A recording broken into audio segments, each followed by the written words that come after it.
last we left off, the group had their conversation with Tarwin, learning the true name of Nyx, being Nyx Blackwater, and removing the lingering hold that the devil had on her. Some more discussions were had, with Tarwin seemingly ambivalent about many of the important players both with and against you. We ended as you exited Hell, returning to the outskirts of Crowntop, where Galahawk spoke to you all, removing the infernal magic from Drac, and explaining that once Baralor and Kiosa are brought low or defeated, each of the gods will be given a choice to remain or to depart from this land. And as we come back, I will just remind you guys that it is about 10 p.m. on, if anyone's keeping track, other than me, the 7th of Evensnow, which is the same day you left, because it has only been about 8 or 9 hours since you left. I know, crazy, it was like 5 sessions. But Galahawk has just departed, and you are, a few minutes away from the main gates of Crowntop. I'm back on the same plane as Porridge. You are. So, let me just remind myself, oh shit, how that works. Because I don't know if I have to be within range of him to... I know I do to be able to have to share sensors, but I don't know if, like, the telepathy... It's basically like when you land after being in a plane, and you're like, oh, I'm just going to text him, tell him I'm back. I will say, if you want to have him come back to you, that's totally fine. However, you might give Mel a bit of a scare, since she's looking after him. Yeah, wait, can't you just bump him over to you without having to spend the resources? I can because he's alive. But I don't want to have to dispel him. I've gone the entire campaign without dispelling him since like the 3rd session. Also, I think that would scare Mel more. Yeah. If he just vanished. It's like, because it's like, is he dead? Does it count as dispelling him if you're just teleporting him from one location to next to you? Well, you have to dispel him to have him here. It's fine. I will just say, don't worry about it. You'll see him very soon. Hang on, where we are. Within 100 feet telepathically. Okay, so yeah, it's fine. But I feel that much like how I think my pets know when I'm nearby, because they're so attuned to me and my soul that they are like he's all of a sudden like cocked his head to one side again. Yeah, as Archon is figuring out how to talk to his bird, it's a constant bane of my life. She has a name. One thing I will mention specifically to Sidon and anyone who is paying attention to him, you can see that Canis is looking around incredibly confused. Oh, I bet the poor guy's freezing. And is, as I was going to say, visibly shaking. Yeah. Prestidigitating one. Canis, we should have thought about this. It's fucking winter here, my dude. I wasn't sure if the Realm of Lust actually was hot. So, well, I guess it would be hot. What do you think? Well, I mean... Without, it would be hot and steamy. Why? Well, is there like a fog layer on this map? Yes, there is. Oh, right. Council's like, well, even the coldest parts of hell are still significantly warmer than this. Would you like a jacket? I would appreciate a jacket if you have a spare one. Oh, spare? No. You can borrow mine. All right. I would offer a jacket, but I don't wear jackets. Weird flex, but okay. Yep. He's a wandering warrior after all. But he will, he will take a jacket and just like, Canis is like pretty, like, I don't know exactly how tall he is. I imagine he's maybe slightly taller than Archeron. But it's like it's the cloak broader. That Maeve's got him. Yeah, a bit broader. Yeah. So he probably like wears it sort of over his shoulders rather than like properly trying to put it on because that might rip it. But he sort of nods in thanks. And yeah. Oh, sorry. I was just thinking I could have like fixed this for him permanently, but I don't have the spell. No, it's fine. Don't worry. It's just a flavor thing more than anything. Of him getting used to the world. But are you guys heading back into Crown Top? Yeah. Fun, isn't it? Yeah. I believe so. Meet I up will just. with the B team. Yeah, I will just. Can I ask? Yeah. What are the people at Crown Top going to think that we walk back with a devil? Well, it's just I mean, they could be a tiefling. to anyone, he's a tiefling. Yeah. Okay.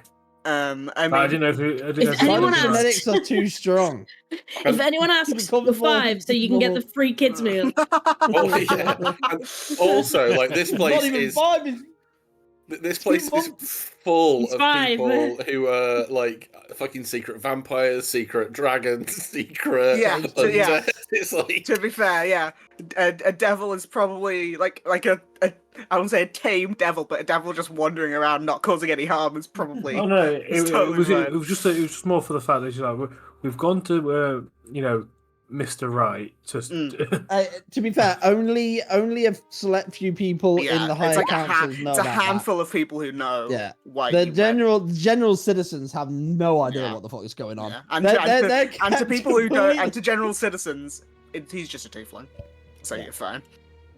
Somebody comes up and they're like, "Oh, a devil! Racist! It's a tiefling!" Is there a fog level on this one as well? There is, because I was going to. Well, too bad. I was going to mention that as you are moving around and whatever, you can very much tell that the fog that was here before is definitely thicker. And that is thicker than a snake. Clearly making it harder to see just day to day at this point. But you guys, I assume, will head back to the Dragon's Roost. Mm-hmm. Can I Arcana the fog? And that's a weird thing to say. You did before. Did I? Yeah. No, that was the fog in somewhere else. Is it the same fog? All right, okay.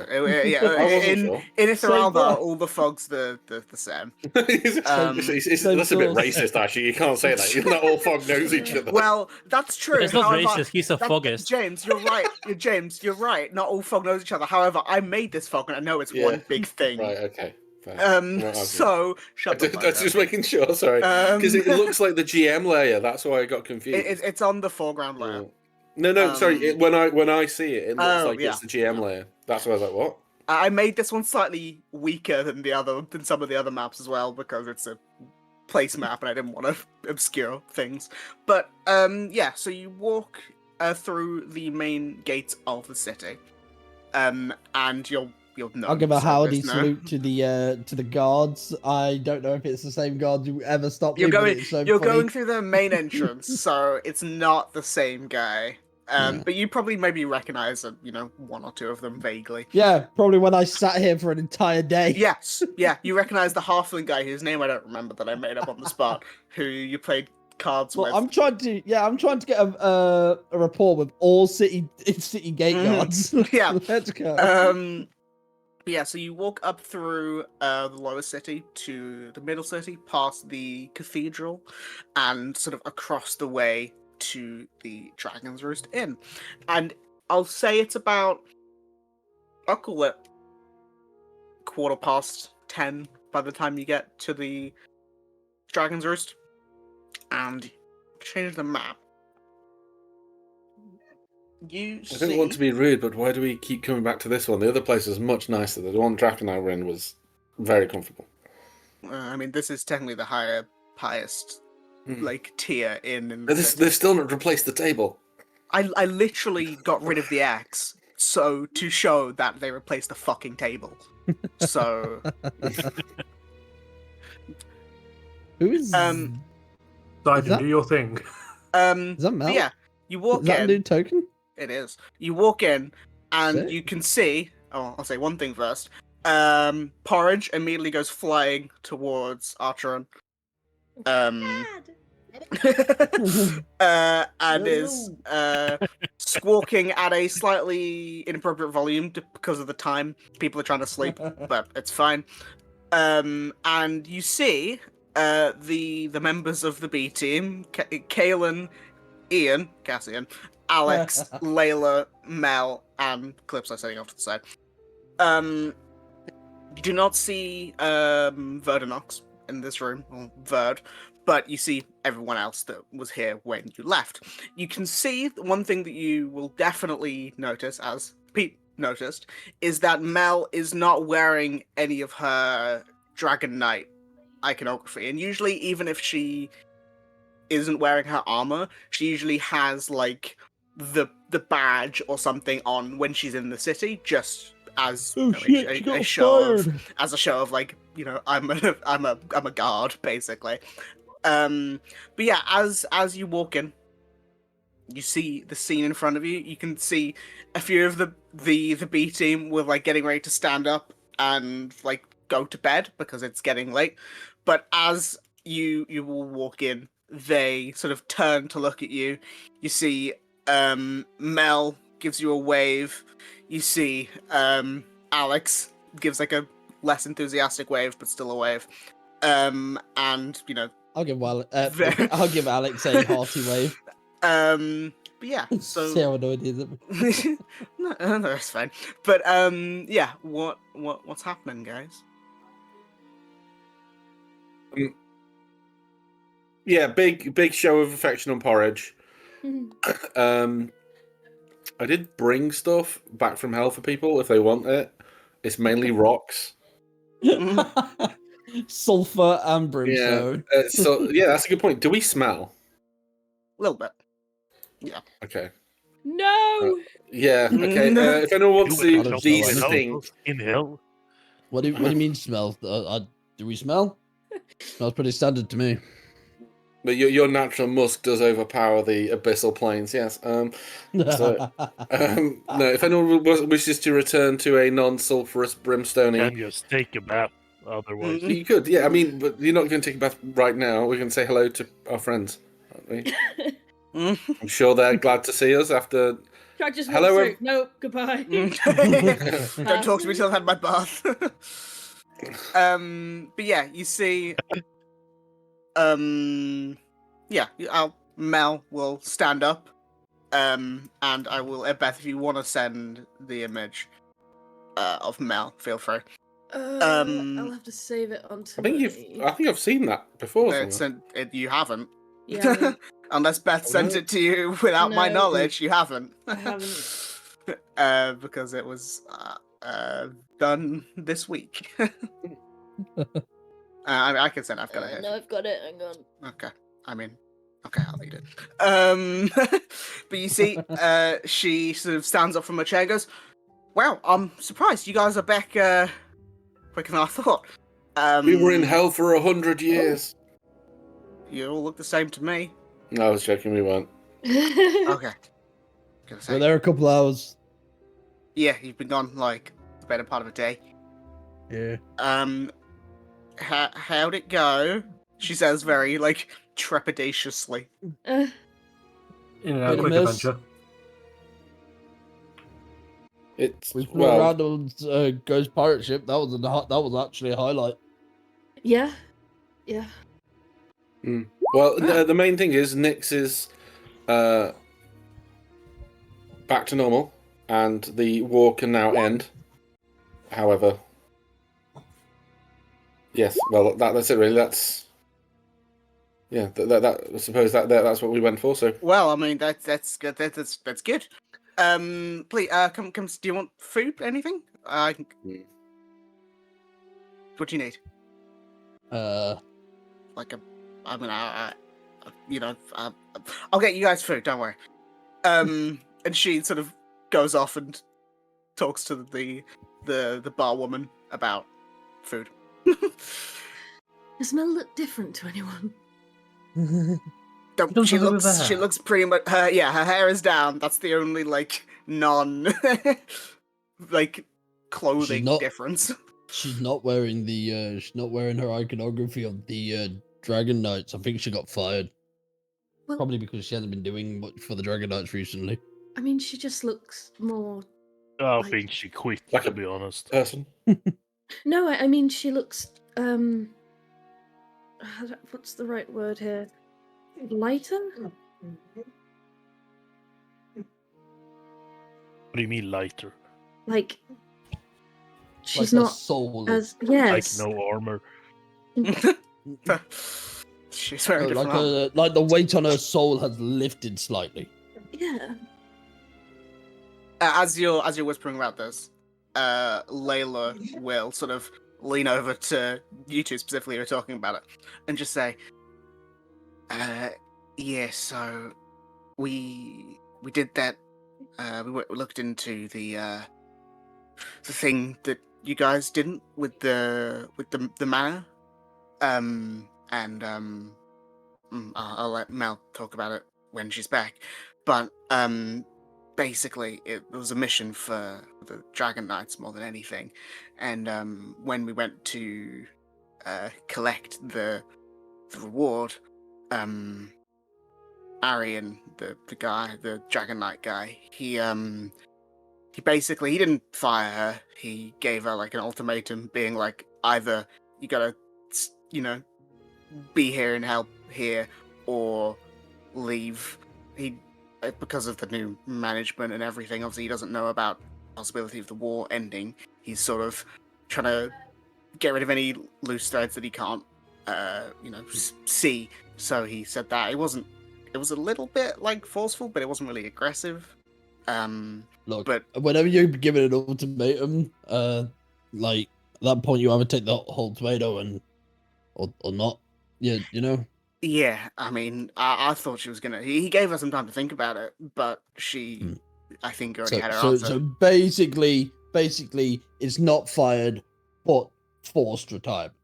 Well, no, because if she wanted to stay, she could have stayed, but that was. Then she would have had to leave us. Was that yeah, the ultimatum? I mean, pretty much. I mean, it was more like you got to be here and help because, I mean, to be fair, she's not been here in a while. So, I mean, I sort of get where he was coming from. But So, in other words, she quit her job. pretty much, yeah. Is she okay? Yeah, I mean, she seemed pretty fine about it. I thought she was gonna have to do some thinking about it, but she only needed, 5 minutes or so to think, and she sort of just said that she didn't want to be there anymore, which I was surprised about. But Why? what? Why were you surprised? I don't know. I mean, it seemed like almost her safety thing, but What happens to her powers? Don't the Dragon Knights swear an oath? that you'd have to ask her about. I don't know. Maybe she's taken up a new oath of devotion to us. I was going to say, no, I don't think it would be at least an oath, an oath break technically, because they give them the chance. Yeah, they've got oath removal process. It's a Hoover. If she's happy, then I assumed that she wouldn't want to have been. This is an assumption, but I didn't think that she would want to be stuck here with the. I want to say stuck here, remain here with the Dragon Knights when.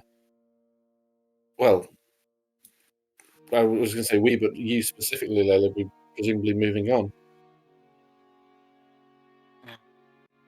Well, I don't really know, to be honest. And as Layla is saying, then Mel comes back with nothing. She comes back, I'll say, with a few drinks. There are a few like alcoholic ones, but mostly they're just like I'll call them hot chocolates. It's late. Things You like fucking that. love a hot chocolate, you do, don't you? You know, James, I do. Irish hot chocolate. I'm not a big fan of it. I don't. Hot chocolate was whiskey. I knew there was something wrong Or about you, Baileys. James. I bought Asher a hot chocolate machine for What the? Well, one of the- birthday. you bought it was a coffee. It was like It's a coffee machine, but I bought thing. you like 30 fucking like hot chocolate the- pods like to Yeah, go with it. the chest. Yeah. So have you had one of the what they call the? I think it was that one thing. It's like got magnets in it, and it heats the milk. Actual blocks of chocolate into the milk and melts the chocolate through out of it. What the hell are the Velvetizer? No idea. No. Okay, so I'm gonna say a brand name. I'm gonna give you clues about the brand name. It is oh god, in Just say it. Coco, no, it's Hotel Chocolat, do this velvetizer thing, and that's really the only way now that I drink hot chocolate, because the powder stuff just does fucking nothing for me. Like, it just tastes gritty because it's actual melted chocolate throughout, and you can make it dark, white, you can make it however you want, and it doesn't really matter the quality of the chocolate you put in it. So we were doing it with like chocolate bars and stuff, like Bueno and stuff, like, you know, the Bueno little thing, and it's amazing. That's what I thought you meant. I think we've still got it, actually.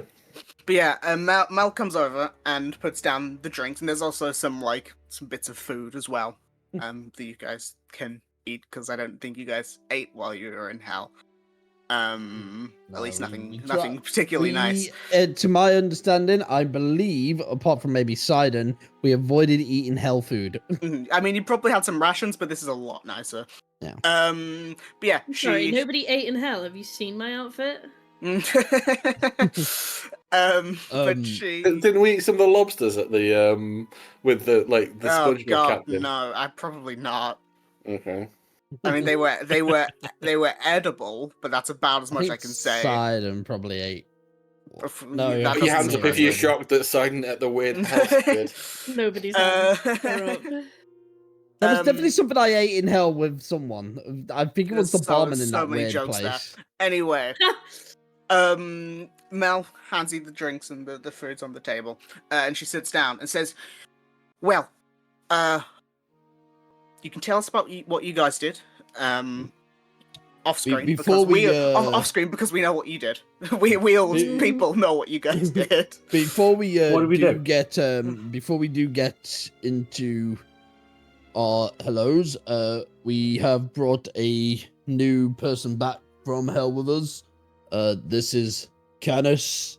And he's actually a very new person. Everyone, all of the beta NPCs in tandem look at him. Hello, Canis. He is. Welcome to your AA meeting. He is my son. But don't hold that against him. You see, there's like a little bit of silence. No, there's a decent bit of silence. And you see there's sort of a lot of confusion, and you see Cassian just Is he joking? Sorry, Ian. Sort of like leans over to the side to see you in his eyeline, Sidon, and then looks to everyone else. Is he not joking? Wait, what? Not this time. Sadly, no, he is. What do you mean, sadly? This is wonderful news. No offense, Can. Sorry, you're saying it's wonderful news, no but you absolutely lost your shit when you found out. I was panicked. I mean, it's not very often a 27-year-old has a 19-year-old son. Outside of one. To everyone else. Yeah, as in that bombshell for everyone. No, yeah, you see Cassian goes, no, that's fair. Isn't that like a normal human breeding ritual? I'm not typically caught up on the human breeding rituals. Oh, okay, I don't know. But actually, to be fair, none of the NPCs here are... Wait, is Clipsa human? No. I don't think so. I don't think so. No, Clipsa can't be there. Very cool. Wow.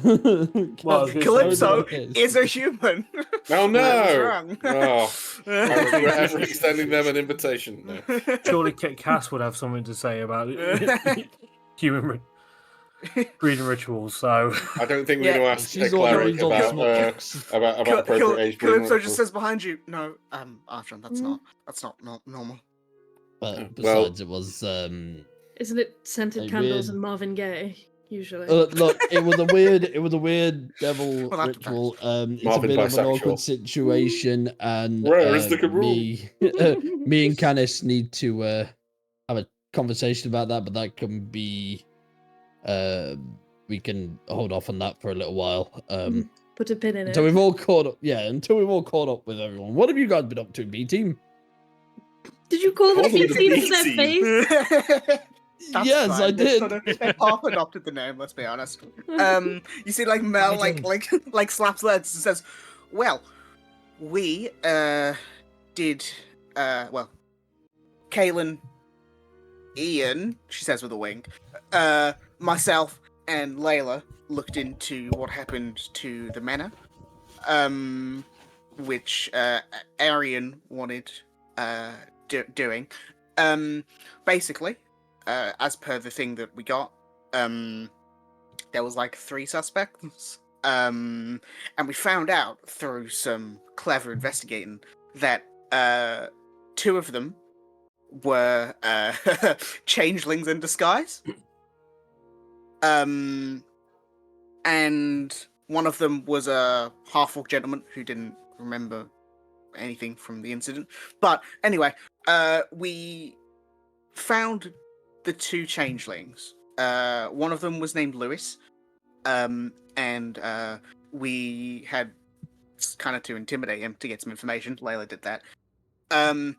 And he was starting to give some information. But the person he was with, who had claimed to be his son, a boy named Elias, had while we were talking to Lewis, had found a very large crossbow and shot him. Oh. Which she like pauses for a sec, and Layla interjects. Which what the fuck? Layla interjects and says, which killed him instantly. Oh. And then Mel nods to Layla, and Karen continues. The son, she does an air quotes, tried to run off, but Ian, had a hunter's mark on him. So we managed to track him down. We captured them. They were in like a feminine form, which they were also the changeling, a changeling. They had like brown hair, tan skin, sort of generic looking features. They wouldn't give anything up, even under my zone of truth. They sort of opted to remain silent. Yeah. And because we couldn't get anything out of them, we took them to the Drake God Garrison, where Arian locked them up and was going to interrogate them or something. And we got our reward, which was, and Kaelin will say, the reward, it was 600 gold split between the 4 of us who did it, and a bronze thing. And Mel will say, yeah, this. And she she holds her leg up to like waist height almost, and shows off. James, I'm warning you, shows off a bronze intricate like anklet. Which is called, if you want to look it up, a bronze dragon band. And it basically is like a one-time use thing that you can rake to do like a dragon's breath thing that does a decent amount of damage. It's a bronze, so it's I think lightning damage. But anyway, yeah, this. And then Mel continues by saying the 3rd guy was an orc. His name was Barry, and he had like no knowledge of the event in question. I zone of truth him as well, and he wasn't lying. But we mentioned that to the Dragon Knights, and they're gonna talk to him. But yeah, while we were at you might notice my armor's not the old armor. While we were there, I was Arian said to me, he basically asked me if I wanted to stay with Dragon Knights or leave, because he didn't want me just walking around in the armor, doing my own thing, and getting paid for not helping him. And I, after a little bit of thought, I had decided to leave, so I had to give up my badge. But one good thing is they do let you keep the sword.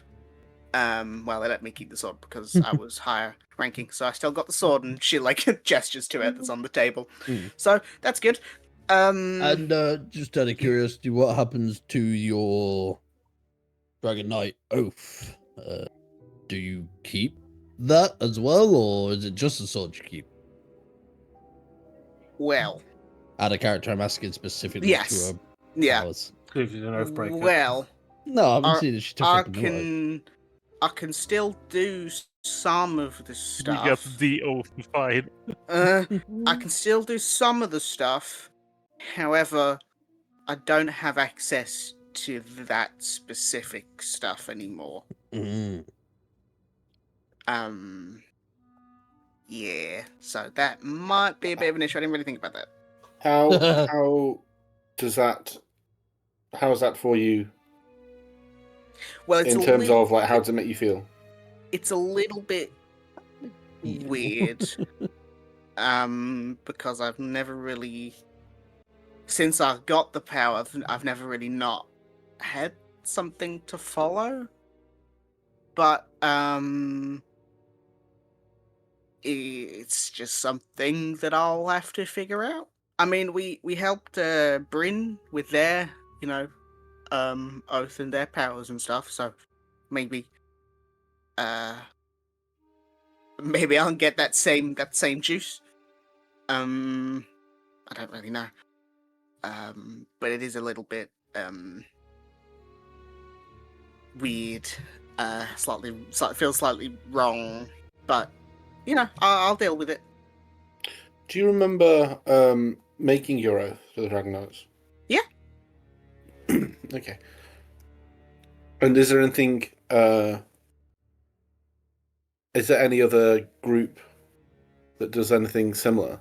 Obviously, I'm not saying just throw yourself at the first likely band of paladins that you pass, but obviously it's you may feel a little bit adrift without them. But there are other things you can. Well, obviously, is your sister. There's protecting the realm. There's nothing that immediately comes to mind. I think I'll just have to have a think about it, or wait until something, like an opportunity arises. But I can still swing a sword and hit people real hard. So, yeah. So that's a plus. Yes, but you're more than just a sword now. You're a person. Yeah, I know, but sword helps. If you're happy, then we're happy. Yeah, I am happy. Just still trying to get used to it, I think.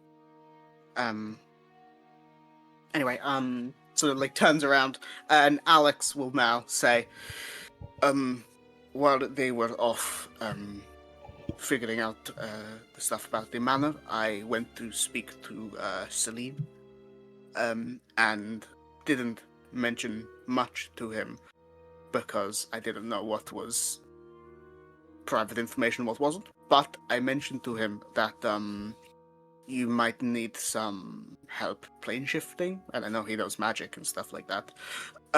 So he said that he would work on procuring some scrolls of plane shift for you, at least one, hopefully. Hopefully, we said within the next day or two. So he might be able to get that. You might be able to get that relatively soon, depending on what your plan is. Ideally, well, no, it's not yourself, but ideally too. Getting back is often just as important as getting there. Yes. I mean, it might just take him more time if you need to, if he needs to get the second one. But, yes. And then just after Alex says that, Calypso, who is obviously always a little bit quiet and monotone, will just say, I was here most of the day, but I saw that someone walked in earlier. They sort of had a very generic hood and cloak. I saw a bit of sort of dirty blonde, thatch-coloured hair. They were slightly thin and wiry with a hunch. But they spoke to Verdanox.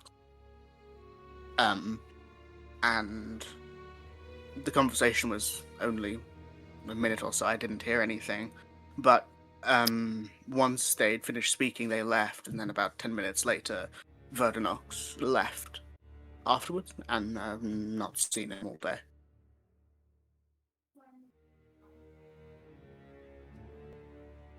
Is that something we're concerned about? Well, if And- Nox has got off somewhere and he gets information about the Queen, this could lead to who knows what. Look, what I'm saying is we don't want two ancient dragons fighting over the city. We've got enough on our plate, so it might be best if we find Verd. Well, just gonna glance at. There's no way for me to detect. This is James the character, James the player asking, not James the character.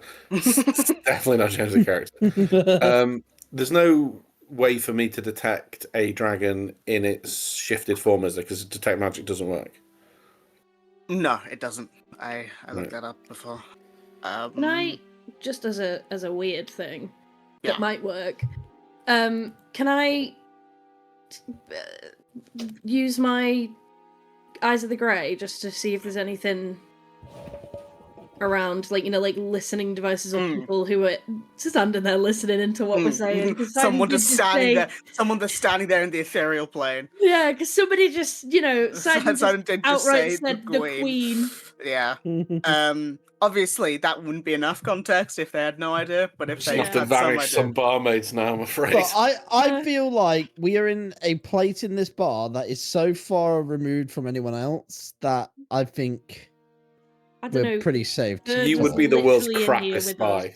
Yeah. Yeah, he's over there. It was over there originally, and like I like to think that we pretty much have spent enough money in this bar at the minute to sort of rent it out. Yeah, but the other Doesn't patrons mean don't know this that. is our Don't come box. in. Yeah. Yeah, but this is like our box, you know. It's not walled. This is just raised slightly off the floor. Have you guys been to bars? You can easily talk about whatever you want without anyone noticing. But what about the bar? Anyway, okay, not. Okay, But well, what I'm if not- what if I'm he's not a putting it rat? out. It's fine. No. All right, I agree. Without anyone noticing, fair enough. But if somebody's actively listening Yeah, in, yeah. they're gonna If someone's hear you listening, say that would be the issue. You don't see any. Just at a glance, you don't see anyone listening. However, maybe use your Eyes of the Grey thing, and you sort of look around the room, and obviously there's that slight weird haziness effect that sort of glosses over your eyes, and the vision, it sort of gets slightly grayscale a little bit. It's like half like when Frodo puts on the ring.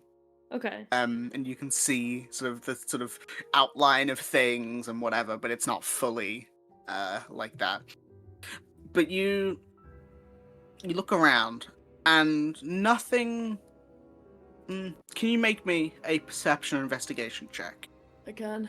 I think with it you get to add something with the grey thing. I don't remember.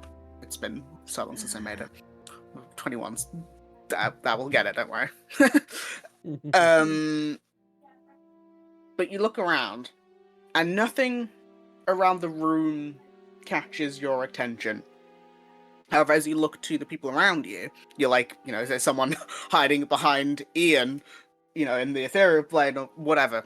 And your eyes sort of go over, sort of everyone in the group, and there's something different you notice, very subtly, about Mel. Oh. Whereas everyone looks, well, the other thing, when you're looking through the ethereal plane, Cassian looks like Cassian. Yeah. But There he is. other than that, everyone looks themselves. Though the Okay. one thing you notice is there's something different about Mel. You have to like look at her for a little bit longer to like focus in, Right. but you sort of see, obviously she's got that very sort of that dark purple skin Uh-huh. that's maybe slightly borders on grey, but not really. But you watch as you look at her for long enough that her skin does get noticeably more monotone, almost like Nyx's skin, if that's maybe the best example of a tiefling that you know. Yeah. But it pushes slightly further than that. Slightly, like her skin gets slightly lighter and grayer. And then as you're noticing that, you sort of see more, and Mel has the very prominent, bright yellow eyes, like all of her eye and sclera are yellow. Yeah. But you sort of see the sclera, which is the bit around the pupil of the eye,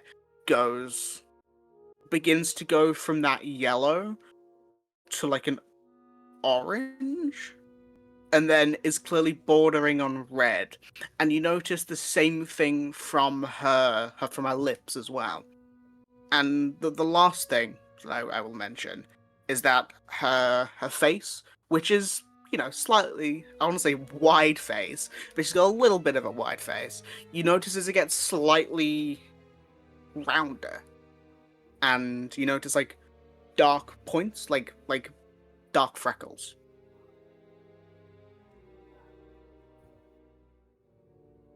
Okay. I'm not gonna react.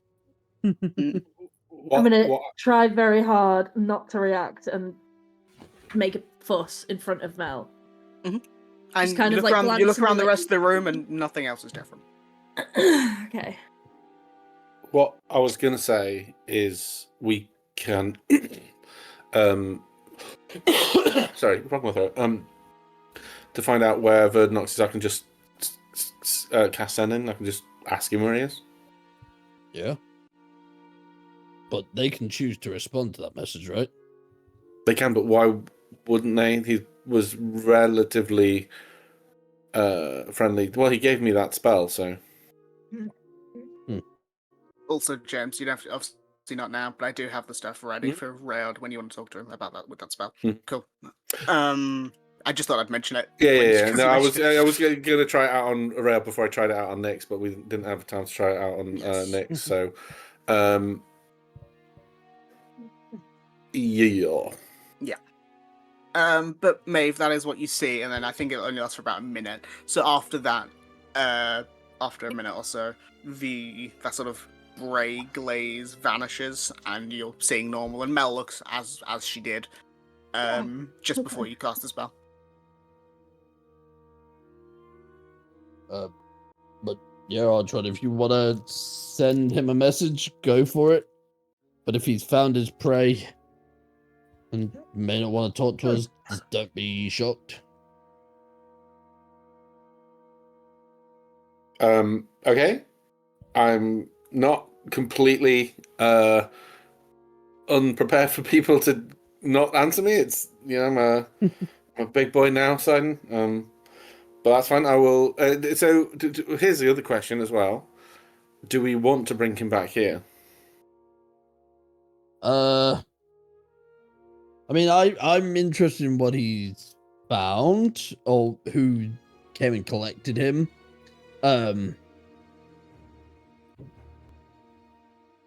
Then, do we recognize that description that was given of that person? Do we recognize anyone that fits that description? I mean, it's very clear that Calypso didn't get a very good look at them. And sort of thatch brown hair, slightly wiry, bit of a hunch, no discernible features. So, I mean, nothing. I mean, you can't get anything from that. Yeah. I'm gonna. Do you know if dragons can choose to change their form, or are they stuck with the chosen form that they always have? Me? Yes, you, Artron. Do I know that? I think I would assume they can choose whatever they want. Pretty much anyone who is slightly well versed in creature lore would know that a dragon can take pretty much any form they wish. It doesn't just have to be like Verd was very much being slightly on the nose. But he could take any humanoid form he wanted. Then I'm gonna just throw out a theory, bit of a wild one. But what if you know who? Voldemort? Big woman upstairs. God. Solista? I will look if you guys got mad at me for saying it out loud a minute ago. So I'm going to be a bit more vague.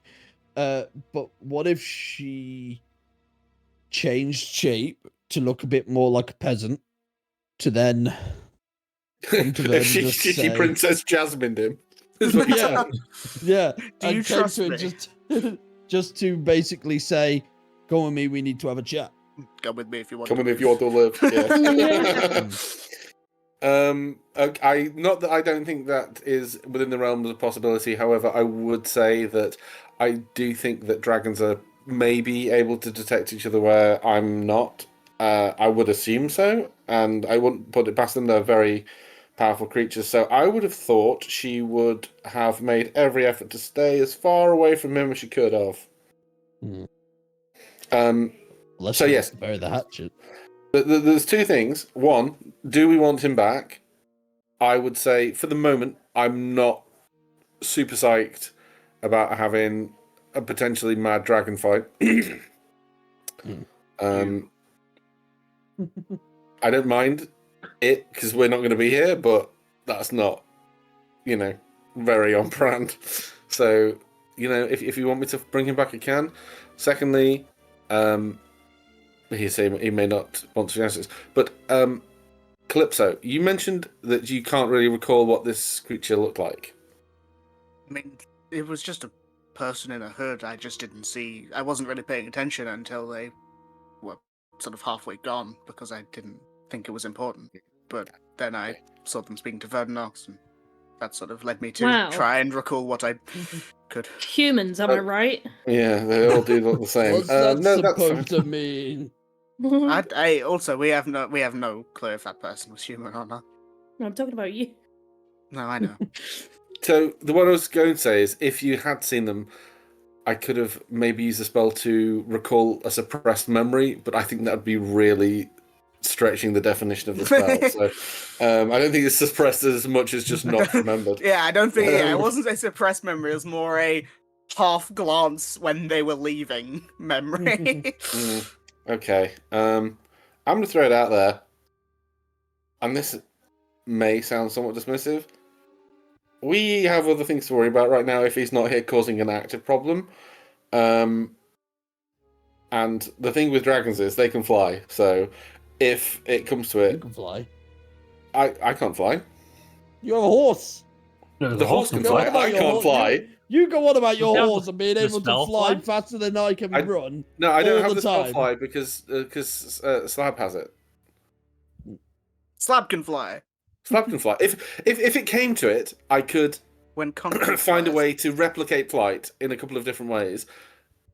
True independent flight at the moment is currently not within my wheelhouse. The horse can fly Why are you But- separating him Would now? it be I 11? thought because you and the horse me is were sorry. outside, Sidon. The horse is Yeah. outside eating. It's Just saying, like, Yeah. you've always going on about your flying ability. no. I'm And always the going on about how horse. useful it is to be able to have a flying horse. Maeve is gonna take out because she's got that sewing kit thing. She's gonna take out, the the strips, the measuring tape, like not the ones that are in the thing, like the old-fashioned measuring tapes. Mm. And she's just gonna very slowly dangle it between the two of them.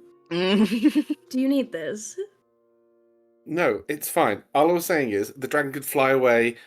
The dragon that is being hunted, the one who doesn't want to be found, if they are discovered, can independently fly away without any qualms, any restrictions. It is not a magical ability. It is not a spell. It is giant ass wings. So I think for the moment we leave it and maybe deal with it once some of the other things are dealt with. However, if other people disagree, I will, of course, ask him to return. Ooh, we could do an investigation and try and find him. Or just ask. We could just ask. We You're would no fun. find him, though. Or we'd take it easy. By all means, Sidon, look away. Look, just investigate. Tell me how you get on with that. Look at the sky. I think Sidon bought a magnifying glass. He wanted to go all Sherlock Holmes. It's got a bubble Like- pipe. Can inspect a gadget.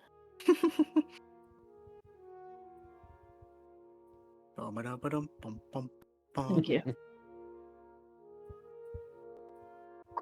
I'm trying to think who the expected gadget is. Guy with gadgets. Yeah, Yeah, He's got a cool hat. I'm looking it up. Yeah. But yes, what are you guys doing? Obviously, just going to bed is a totally reasonable thing to do if you want to do, because you guys have been doing stuff all day. I don't expect you guys to start doing stuff now. But it's totally up to you guys. I would like to go to bed. Yeah, there's nothing really we can do at this point in the evening. Yeah, same here. Oh, also, Maeve, as you're there, Sen will sort of start going between your legs. Hi, buddy. But yeah, so I'm going to say this slowly, just in case anyone wants to do Just something other than else. saying thank you to Mel for looking after Porridge. No, it's fine. He Did I was get anything? chill. I'm sure that I had some things You from had, Mel. you were going to give her the infernal chain. That was it. Yeah. I've already put it in a Yes, thingy. I That's saw what it when can see I was mine, yeah. looking at her thing earlier. Hey, saw this, thought of you. Go kill something with it. I don't know how I feel about this. It's a shame.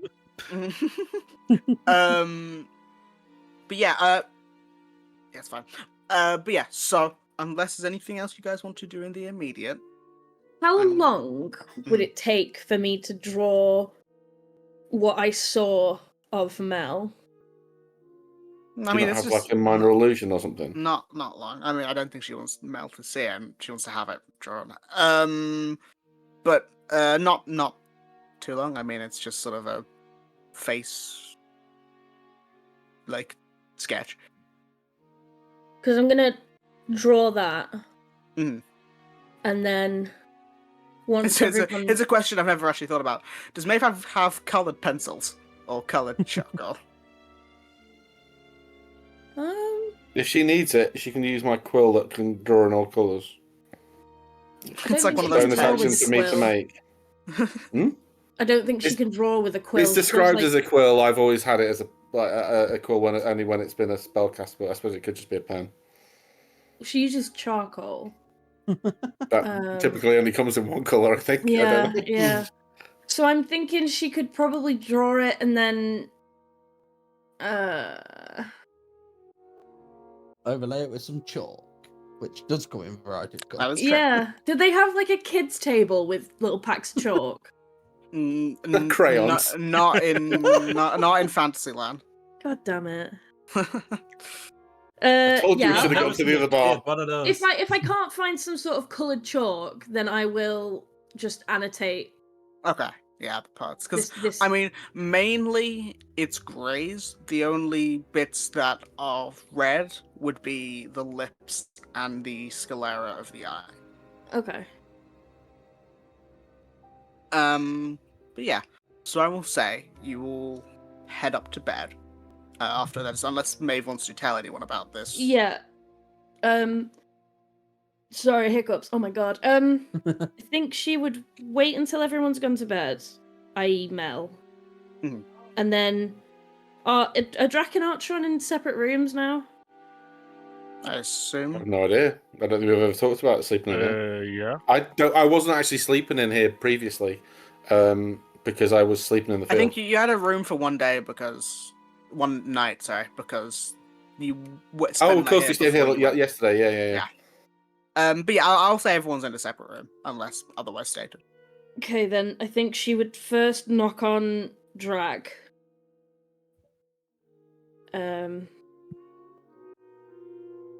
I assume he answers the door. Probably slightly miffed in his pajamas. Already in my pajamas. His Knock on pajamas wood, knock on that Jack. are like sweatpants. That's it. Mm. She would show the picture and be like, okay, weird one. I was trying to see if anybody was listening in to Sidon being very obvious. And well, I got a glimpse of Mel, and I saw this, and she'd like show the picture. I'm not sure if it's your. I don't know what it is, so I'm just going to. I was going to show it to you and then to Archeron and see if either of you could come up with anything.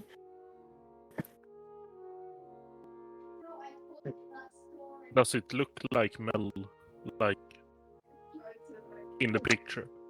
It looks. It looks. With Maeve telling you it's Mel, it looks like Mel. But it's giving something else that you're trying to place in your mind. Can you make me? I'm trying to decide something. Can you make me a history check? And I will give you advantage. Yeah, that's why I was trying to decide. I will give you advantage. Maybe if you also want to make me a history check.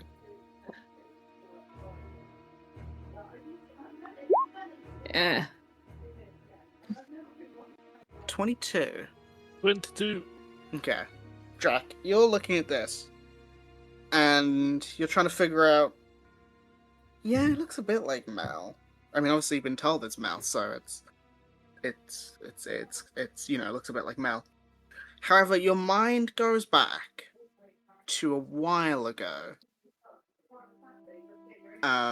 when you were still in Obelisk in the desert, and you went into the Grey and met Noctura,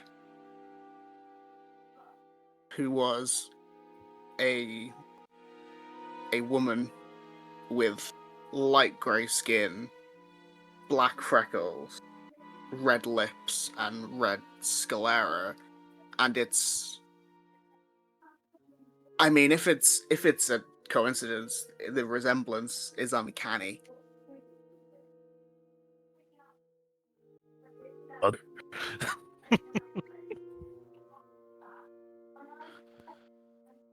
I will, of course, tell Maeve all this. Were Mel with us then? Or... Yeah. Mel and Layla were both with you, because I remember I came up with weird sort of like weird not weird versions, but weird like ways your characters had like weird colours on them for everyone. And I remember Mel, Layla, and I believe it was Cassian was there at that point. He might have not come in, but Mel and Layla were definitely there.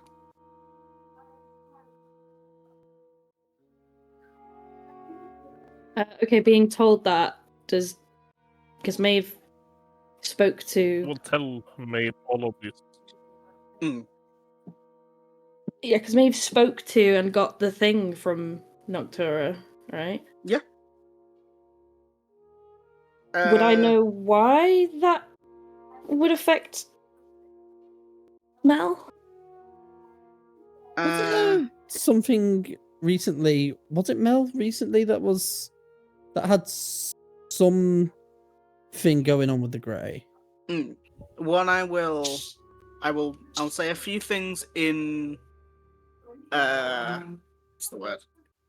In order, not in order, but I'll say a few things that you've been told, either from other sources, from Mel, from whoever. You very recently, when Aelfin spoke to all of you guys, he also had a message from Mel, which was from Morales, and Morales had asked or had said that he recognized sort of... I'm trying to find it. Sorry. Because I just can't remember what the exact wording was. Morales had said that he recognized... he'd felt Mel's presence on Periphalon a few times. He said it was familiar, but he couldn't see it clearly, and that her true name was taken from her, but he said that he believed that the Grey World Between would clarify what was lost. That's what Morales said. You were also, this is going back a while ago, but I'll say with Drax history check, and now the two of you sort of mind melding about it. You recall, Maeve specifically, that in your conversation with Noctura when you were in, oh god, what was that place called? Morsalin. God, pulled that out my ass. That Noctura, when Mel asked something, because if you recall, Maeve, while you were in the just before in Morsalin, before you entered the Grey, Mel had seen the glimpses of the various spirits and ghosts that were around. Yeah. And Mel had mentioned that to Noctura, and Noctura said that she had recognized Mel's essence, but couldn't place. Oh god! But couldn't place why she recognized it. And then you recall also, sort of further. Oh no!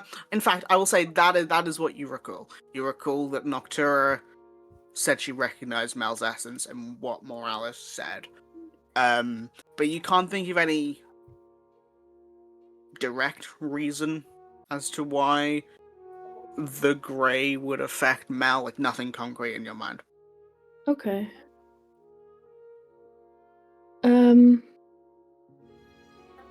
Now, Maeve will probably be like, "Thank you, Drac. Good night." But Drac is currently busy, so he Drac passed out on his feet. yeah. And then she will probably knock on Archeron's door. Knock. Who's there? It's me. What do you want? No. What are you buying? Come in. This place is spacious, and my I was trousers about are to still on. I was about to say I'll fill Archeron in, but that sounds. Are you dressed?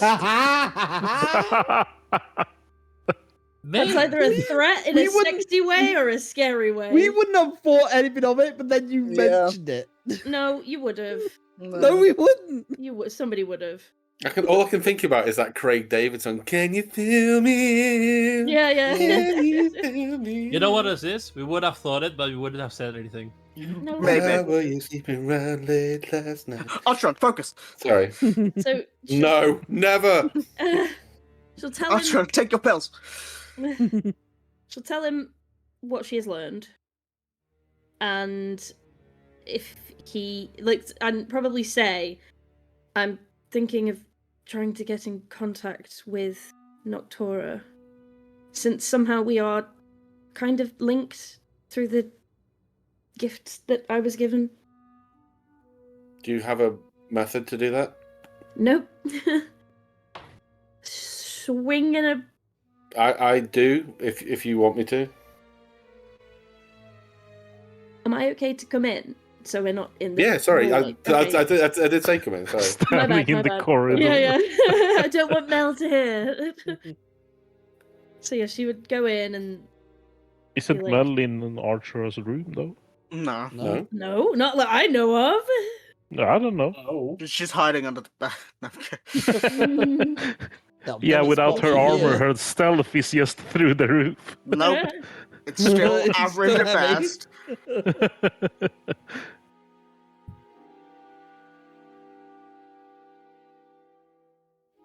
So, game plan. I think there is some sort of connection. I can try it, and if that doesn't work, then help would be fantastic. Well, we could again. She can just ask if people want. It doesn't need to be. I don't. I know. I know. I'd struggled a little bit, but it doesn't prevent me from being able to do the things that I was able to do before. I can just reach out and ask an Noctura if you want. Yes, I was just more thinking. Well, we're about to sleep, so spells. It'll take me 10 minutes. It's a Go ritual. ahead. It's fine. It's completely fine. It's completely fine. If you're talking about the constant connection one, she's not on the same plane as you. It's contact of the plane. Okay. Which is a ritual. However, I do need to make an intelligence saving throw. I'm just reading this. If it's range of self, it is self. So before I do, what do you want me to ask? Because when we spoke to definitely not Hermes, he said His name is Aelfin. He's not Hermes. Aelfin. I've never heard of that man. Never met he the man in my mentioned life. that he recognised Mel's essence. And Morales mentioned it. But Aelfin Morales, was, sorry, yes, Yeah, yes. Aelfin was the The conduit. messenger. Yeah. Yes. So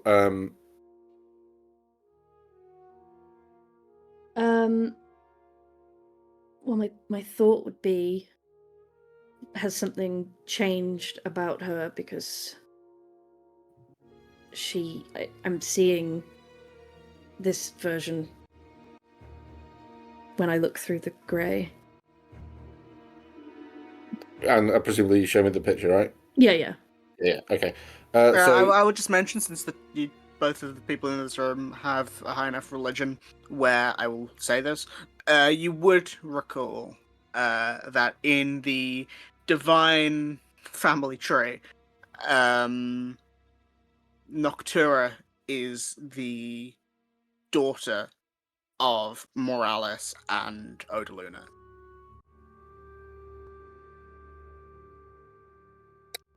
Just put Okay. that out there. Odaluna. I have something of Odaluna's here. Which is the necklace. Well, no, it's not hers. It was It's what's his face? Erevan's It was necklace, Erevan's, but yeah.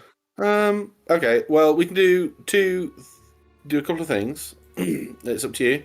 I can ask Noctura, I presume. So you don't have a method to get hold of Noctura? That I haven't tried. Okay. So mine should work. It'll mentally contact them, because they're not.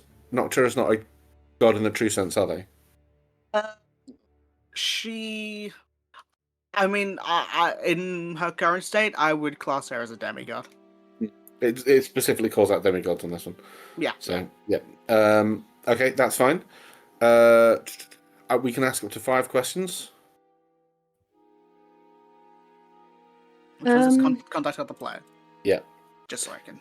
Yeah. Maybe something along the lines of, has something happened recently to Mel that we should be aware of? Is she in any danger? I think the answer to that will be a yes. Well, I mean, Specific to this new type of Yes. information, right? Okay. Just remember for your questions, because I don't know if Beth knows, it is yes, no, maybe. Maybe, never, irrelevant, So it's unclear. sort of one word or very short answers I will give.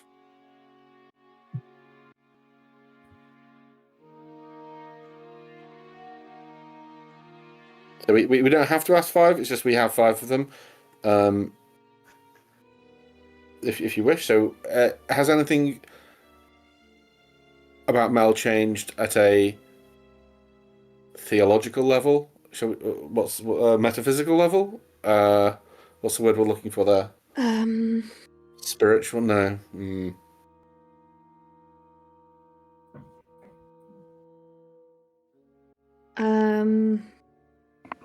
Has anything changed recent? How recent? Has anything changed with Mel in the last 2 days that we should be concerned about? Could it not be perhaps that because of the breaking or the ending of their it's very rude. We know she's not here, but we're reason to refer to her like she's not here. Breaking of Mel's oath. It may have. Perhaps. We can ask. Well, hang on. Let me write these down.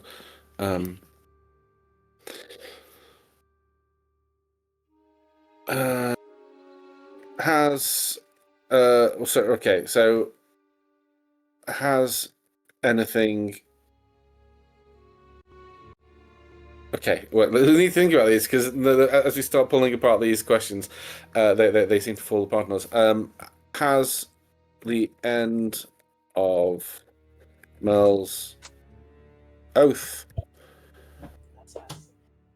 made her a target for something dangerous. Made her a target of some extra planar interest. Mhm. 1, 2. Are they in any more danger than they were before? Is she? Is she in any more? Sorry, it's because we were just talking to Calypso. Danger than she was previously. Is there anything you particularly want to know?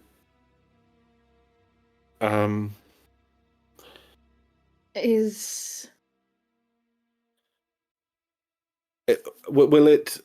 Is she still the same? Oh, I know.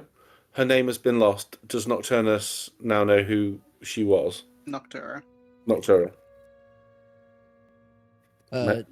I will just say, if you do get an answer to that one, it will probably be a yes, but that doesn't necessarily mean she's going to tell you the answer. Oh, she won't be able to tell me it's a yes or no question.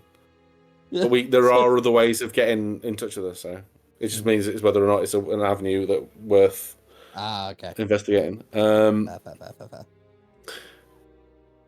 Maybe, obviously, we know now that Layla is somebody from what was the plane called where we met her? Realm of Stars. So, the Realm of Stars. Yeah. So we know now that Layla is from the Realm of Stars. Mm. Could this mean that Mel is originally from Noctura's realm, which was the Grey? The Grey. But I thought the Grey. Correct me if I'm wrong. But my interpretation of the Grey was of the realm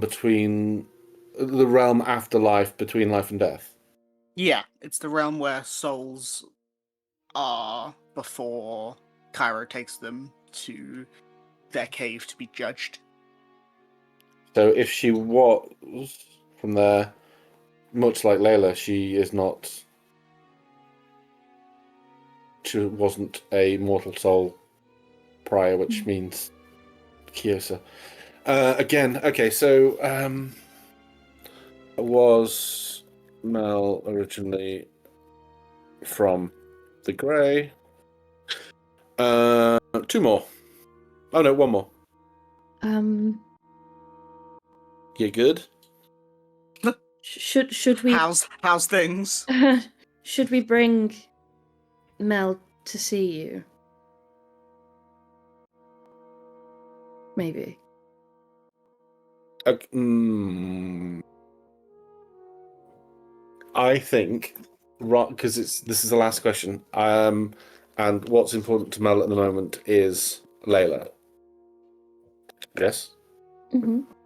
Maybe. Are they safest together? Yeah. Just because I think they're going to stay together anyway, and I think it's best for them emotionally, but physically, it would be good to know if that wasn't the case. Mm. The 2 sisters safest together. I'm just going to message everybody. Rapid and ask for input if anyone else wants to chip in. You're all within 120 feet, I presume. Sounds like asleep. Ah! Sleeping. No. Do what you think is best. Silence shouts down the corridor, not even actually replying to the message, so you hear it twice. Yeah, so I actually hear it twice. It's like delay on the message, so it's like It's like an echo. yeah. Do you think it's bad? Well, that was useful. Anybody else got any tuppence to chip in with? Not really. I'm just very Drax is tired. outside the door. Okay, this okay. I wouldn't know what to say, so just leave it up to you.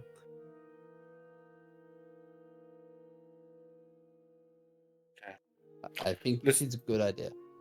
This will take 11 minutes plus asking time. So there's also a chance that this won't work, and if it doesn't work, I will be rendered incapacitated for the next few hours until tomorrow morning, effectively. So, do you want any help?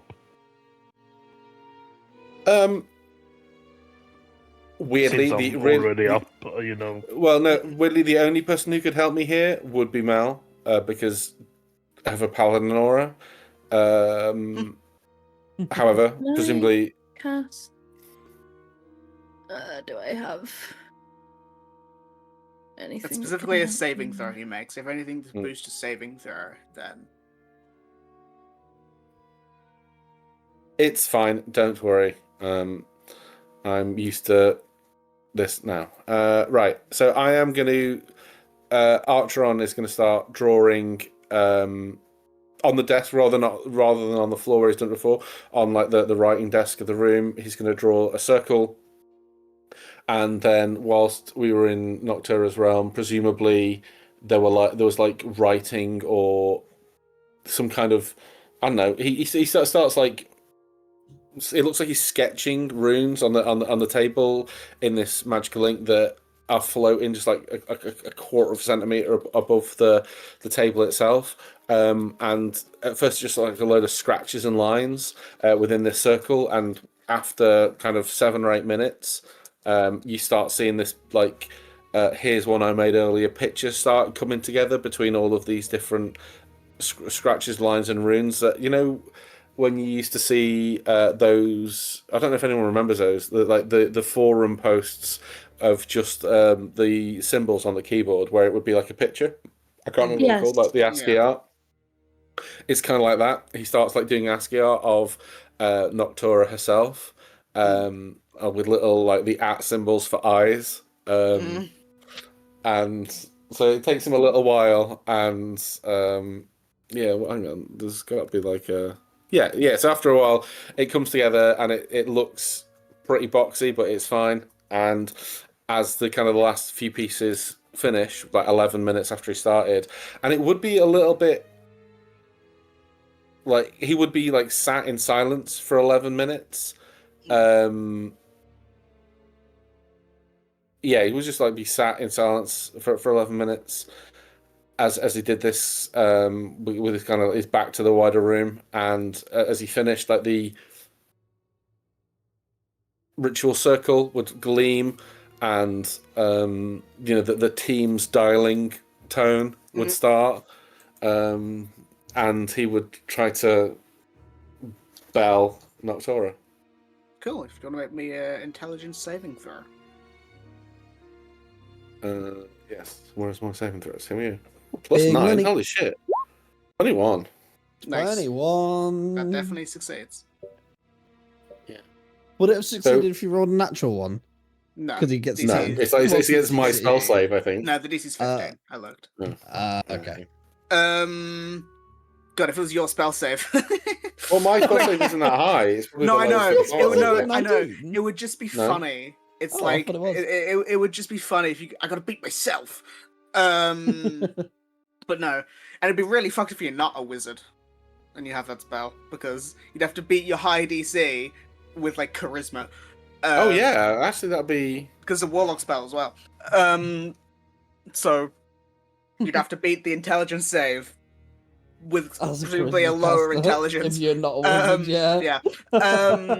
But yeah, so the spell, you focus and you break past the mental blockages and feel the Of life and connection. death. Yeah, you see this like grey haze momentarily, and you then feel the connection form. do I know it's Noctura? Do I know if it's got through to the right person? Or Yeah. okay, that's fine. I don't think I asked that before. I was. Yeah. Yeah, okay, that's fine. Does she know who I am? She met you. No, as in like, does it tell them on the spell? Oh. Sure. I Caller would just say, ID. hi. No. Hello, Noctura. This is number You- 1123. Yeah, this is Archeron. You may remember me from such meetings as hi, I am Archeron Incissimus. As that one time that yeah. I came into your house and You At may one time, remember I me from followed such my- biblical epics as Noah's Ark and Noah's Ark 2, The Returning. Okay. That was No- Fucking Noah's love Ark, Troy no, McClure. Noah's Ark 2, The Odyssey. Yeah, the Odyssey, yeah. Tis me, Virginia. Do we know Mel's last name? I presume we do, right? I just haven't got Kaltain. Kaltain, thank you. I didn't have it written down. Kaltain. I'm not going to write it down because I will just always pronounce it wrong if I write it down. Hello. Has the end of Melanoe Kaltain's oath made her a target of some extraplanar interest? God, I have to do like one word in this voice. No. Good. Okay, that's good. Is she in any more danger than she was previously?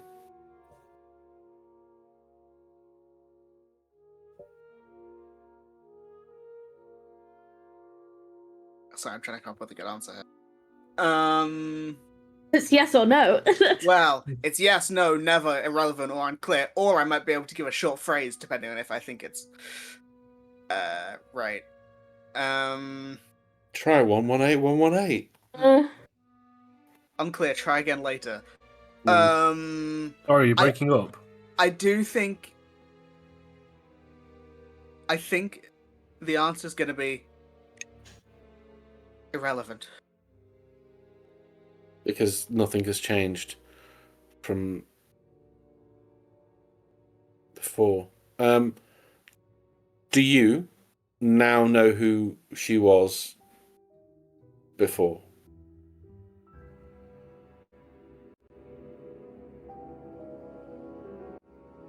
If this bitch says irrelevant again.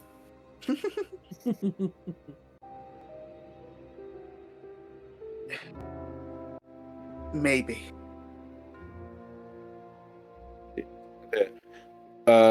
This throws this next question into the boondog slightly. Do you know whether or not Mel was originally from the Grey? No, I've worded this in a stupid way. I've worded that if she answers no, I won't be sure if she doesn't know or not. Do you want to? I'll allow you to. Was like... Mel originally from the Grey? No. No. Okay. And last but not least, are the two sisters safest together? Yes. Oh, that's good. Thank you. Bye. She can't say bye. Balance. She physically can't. Yeah. I mean, she could like send like a floating feather to represent, your call is disconnected. She probably won't. Because feathers are her thing. I don't know. You get grey doves, right? I mean, yeah, but there is a goddess called Dovella, so that might be a little bit of a confusing message. Archeron would have had. Sorry, I should have said this. Archeron, as he would have been kind of asking those questions, he would have had Porridge mimicking the answers. So every time Asher was like, no, Porridge would have been like, no. Every time Maeve jumps. Yeah. Maybe irrelevant. Shush, So, Porridge, shush, Jesus Christ. At the end of it, he's going to come round, yeah, and come out of it basically. So it looks for the moment as perhaps we should have asked whether or not we should have brought it there, because she may know who. She may have an idea as to who Mel's identity prior to the theft. I was going to say who Mel really is, but that's not very fair. Mel is her own person. So yes, it would give maybe some indication of her identity prior to Kyosa's involvement. But she's not sure, but at least we know she's not from the Grey. I wonder then what this this means, because, well, I don't know. Perhaps part of her is trapped in the Grey.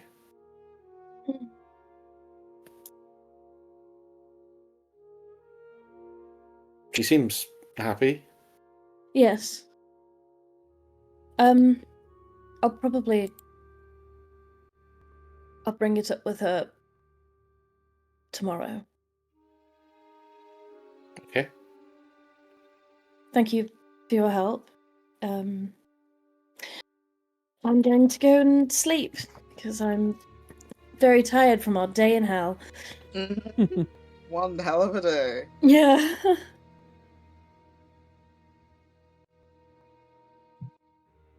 Cool. So Maeve exits the room, and I assume goes back to her room. Is just before we go to break. Is there anything you guys are doing before you rest? Is Not Cassian before my rest. Is Cassian still Ian? I've been very up in the air about which spell that is being used to cloak him. So I will say when he's in a private room with no one, no like strange people watching him, I will say he can dismiss the disguise. So he is Cassian for Good. yeah. You're going to bed with a stranger. Yeah. So you can have freaky time with him. What do you mean? We're gonna play Scrabble. God. You say that's not a freaky time. Maeve, I've got a D, but I can't do anything with it. But yeah, so He takes the ring of disguises Ian off him, and then she puts it on, and she's like, "Let's get freaky."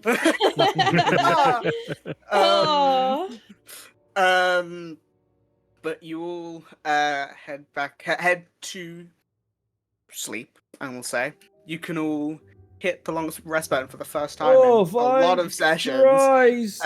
And we'll take a break there.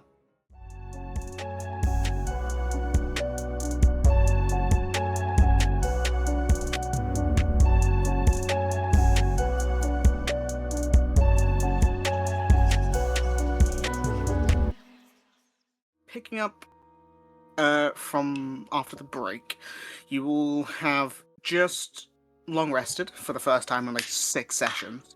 That's a loud can open. That It was was a loud can open. Sorry. You've all just It wakes us all up instead of the cocktail yeah, in the morning. It's the monster can. you will wake up to the sound of someone downstairs cracking open a cold one. Yeah. Drac just cracking one and downing it. Like, God. good start of a morning. Second one. But you all can have your long rest. Make sure to remove your aid hit points if you still have them on. I'm not sure if anyone does, don't think I've ever but had them. just I thought think just to remind in case. Oh yeah, I did that after last session. Yeah, no worries. Just thought I'd say it just while it was on my mind. But you will wake up in the morning. It's relatively early, and you will come downstairs, and the day is yours. I'm going to go to Canis and just go in the morning. I'm just gonna be like, Canis, me and you need to go out. We need to have a conversation. It's important. Now, listen, I'm inclined to have a conversation. However, can we have it in here? It's very cold outside. Oh, I can press to digitate you warm if you need to. I mean, it's fine. I just haven't. Bear with me. There may be a thing I can do about this. Wait. No. I Oh, just You yeah. can need to just get- buy him a jacket. I just need to get a It's- coat or something. Yeah. Yeah, it's Mm. not. We can go to the store and we can pick up a jacket. Well, the thing about a code is you need to keep it on to feel the benefit, and you won't if you won't be warm the minute you put it on. I was wondering if I had got. Oh no, I do have it. Oh, it's really stretching magical tinkering. Don't worry about it. It's just, I never use this feature. That's fair. literally fine. Here is a bag of sand. I'm going to magical Great. tinkering on it. You can. Fuck. I don't. I have like a small sand. bag of sand. It's Have you never had like a pocket warmth thing? This is James, the a player. hand asking. warmer. Yeah, you know those little packets you like microwave. I know them. what you mean. Yeah, He yeah, yeah. doesn't. Okay, it's like a little. It's like think of it as a little sand hot sand bottle, hot sand bag. That sounds awful. Yes. Okay. Bear with. It's just a little bag of warmth that you can keep in your pocket. You're And not I'm selling chucking it this in very across from well. the room. Yeah. Ah, Look, Yeah. the reason I wanted to go out is because it's good to get some fresh air. It allows us to breathe, and if you are going to be on the material plane, it is going to be a bit cooler, and you need to sort of get used to it. Need Is to this soften you up. Is this what the kids call mansplaining? no, it's good. No, talking. this No, is it's, tough it's love. called discipline. Yeah. Are you disciplining him for not wanting to be cold? No, Discipline him for the temperature. he very slightly rolls his eyes, but says, Now that is something that you Oh, discipline. you gonna take that from him, Tony? "No, listen." Need He to- says, he says, "Fine, I need to get a coat anyway." Don't let him talk back to you, son. Beat that shit out of him. Oh my god. Just before you guys leave, Canis, do you want this pendant of lunar faces? You get cold resistant and radiant resistant. I will say this: mechanically, he does have cold resistance. However, he's just not used to the. Okay, with then it, fuck yeah. you. You're Oh, not don't worry getting this about pendant. he just looks. I didn't do. I'm so confused. No, it's fine. Can I ask? Can Sidon Blink twice if you need help. can Sidon actually discipline Canis for talking back when Sidon does that all the time? Like father, like Of course son. not. He'll try. Hey, I'm going I will tell to, you right I'm now, going if you to- don't discipline your kids for the shit that you do but wish you didn't, then you are just gonna have a little Who version of says? you. Hold on. Who says Sidon never doesn't anything wish Sidon that. does is completely something he wishes he didn't do? That's true. Sidon, I think Yeah, that Sidon requires a I level think of Sidon self-awareness. I don't think Sidon is capable. wholeheartedly agrees with everything he does. Well, not true, but you know what I mean. There are certain things I disagreed Yes. with, and that was like making a deal with a demon. That's fair. You are going to but- be such a bad influence on him. He's Going a to devil. be. He can be much worse. Wow. Well, I guess That was Tiefling would be the actual because he's no. half. No, he's an actual devil. Full devil. Well, not full. I But, mean, the closest you would say is like a Cambion, which is a devil. yeah. But anyway, I like Dennis. He's sound. yeah, Like it's he's fun. perfectly normal. If anything, I want to swap. I want Canis. but yeah, Sidon and Canis head out of the inn, and he will follow your lead. Mumbling. Fucking Come, bitch. come along then. Let's go get a. Oh, Come my along then, God. son. Chipperoo. I'm not a dog. You don't have to talk to me like a dog. Come by, Canis. Hey. Come by. Fenton. Look, this is a new thing for me. I can tell. But Conversing like a human. you're not here. What the fuck was that? But I wanted to actually talk to you about I wanted to talk to you about my whole met. Your hole? Wrong time to pause there, Pete. Wrong time Man, to pause. If you don't clip that, I swear to God. I need to talk to you about my hole. You did pause for slightly too long. It was slightly too Oh, that was but I didn't mean to pause that long. I'm just trying to formulate my thoughts. my whole thing. My whole deal. Look, I wanted to talk to you about my whole mentality What the fuck was and that? Sorry, it's a halfling just fell over. and I wanted to talk to you about what it means for me to be a warrior, a fighter. Because I understand one of the reasons you wanted to stop me, get whatever revenge was told to you to like enact. I wanted to sort of explain it. You were told to enact a revenge on me due to my bloodlust and brash, hot-headed nature. But I think it's important you understand that growing up, I agree. I was wrong. I was violent. I was bloodlusted. I was an animal. Uncontrollable. Just fighting for the sake of fighting. Hurting for the sake of hurting. It wasn't right. I always believed that power meant you had the right to control those weaker than you, but also it meant that anyone who stood up to you needed to be put down. If they thought they could take you, they deserved nothing but the dirt. You sound like a devil. But and I got into many fights when I was younger than when I left the temple. I was a child, and I don't even remember my parents. But they couldn't control me, and they shipped me off to a temple to try and rein me in. And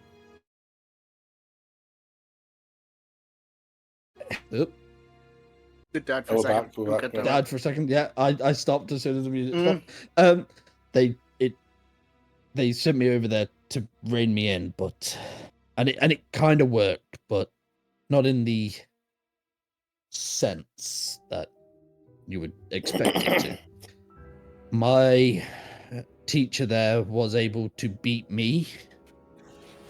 Obviously, he was a lot more skilled. He was a great fighter, but a great warrior. And he beat me. I then saw the respect and worked under him. But there were people in that temple that I saw as weaker than me, that I could boss around. They were people I saw as subservient. It was only after we were old enough to move over to the next stage of training our ki, our life force, our spirits, did I notice something. A person there at that temple, he was someone I saw as weaker than me. He became stronger than anyone else there. And it infuriated me. It filled me with so much rage and jealousy that I challenged him to a fight. And he opened my eyes. because he beat me. I believe that there was no way past the apex of your strength. He beat me, and I ran from that temple with a new goal in mind. It was to beat him originally, but there was more to it. It was to get strong. It was to break past that barrier of limit. It became less about violence for the sake of violence and more about fighting for self-improvement, to push beyond my normal limits. But there was something deep down that I just could not shake. And then I went to a small lake, the Lake of Reflection. It was there where I met someone called Neve, who gave me a sort of she spoke to me about finding a type of balance between the self and the spirit. And in my haste to get power, I misinterpreted that. Through sheer willpower alone, I split my soul in two, as you are aware. That side was the violence, the darker, more fight for the sake of fighting, the bloodlust. That was the side that I wanted to shy away from. For 6 years, I let that entity do the fighting, that side of me. It was my astral projection, an astral self. And then, after meeting these guys, I found a new way. The help of the god Celestra and Neve again. I managed to find a new avenue, a new source of power. And I managed to push forward beyond my normal limits. I mean, all of us together beat an Archfey. It was so far probably our most successful. Under Lich, we actually beat a Lich as well. They are some of our biggest claims to fame right now, but I've gone beyond my normal limits, but there was always something holding me back, and I think over the course of the 6 years that I've been traveling, I think that side of me, that violent side, and this toned down side, and the warrior who seeks to better himself through combat with stronger and stronger foes. It's in my blood now. I love being a fighter. It's everything. But it doesn't mean that I'm fighting just for violence or blood. Not anymore. I think both sides over that 6 years have come to this understanding. They've become one, and now that my soul is whole, it's like I can feel that power, the power I was always meant to have, finally well up inside of me. And that's what it means for me to be a warrior. It's in the heat of the moment back in hell, I said that I was still bloodlusted, but that's not necessarily the truth. It's the idea of fighting so I can protect those that I care about. It's to go beyond everything, fight stronger and stronger foes, so that the people who aren't able to protect themselves can have me to look up to. I understand that, but I have two things I want to say. The first thing is, you say you're not bloodlusted, and that you fight for the sake of helping others. And yet, when you talk about fighting, you talk about your claims to fame. That's the only point where I see the glint in your eye and the smile on your lips of someone who enjoys every second of it. I never deny that I enjoy fighting. But it's not my enjoyment in fighting that makes me who I am. It's the reason I fight. Yes, but what if the reason you fight ends up being the reason that you're dead in the snow in a week? So, it is a fair point. But if it's my time to die, then I won't shy away from it. As you say that, you've been walking side by side and you're probably near the shopping district now. But he sort of turns like fully to face you, and he pokes like a finger like in your at your chest, and it doesn't knock you back, but maybe like wins you slightly, or like you know has that like sort of right at your sternum sort of. And he says, "You might think that, but what about the people around you? They don't want to watch you die. And what if your actions get them killed, or them hurt, or them sad? Have you taken a moment to think about that? Because you have people around you who care for you, who do not wish for you to die in the snow. And if that's your time, that's your time. I don't think they believe that, and I don't think you believe that either."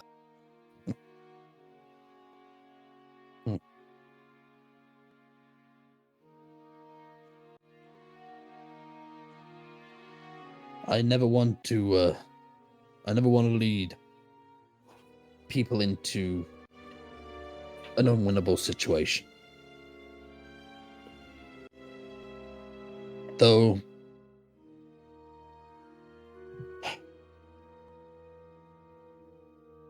I won't let anything happen to them, or you, or anyone I care about. Listen, at this moment in time, I'm not worried about them. I'm not worried about myself. I'm worried about what actions you will take to lead to your downfall.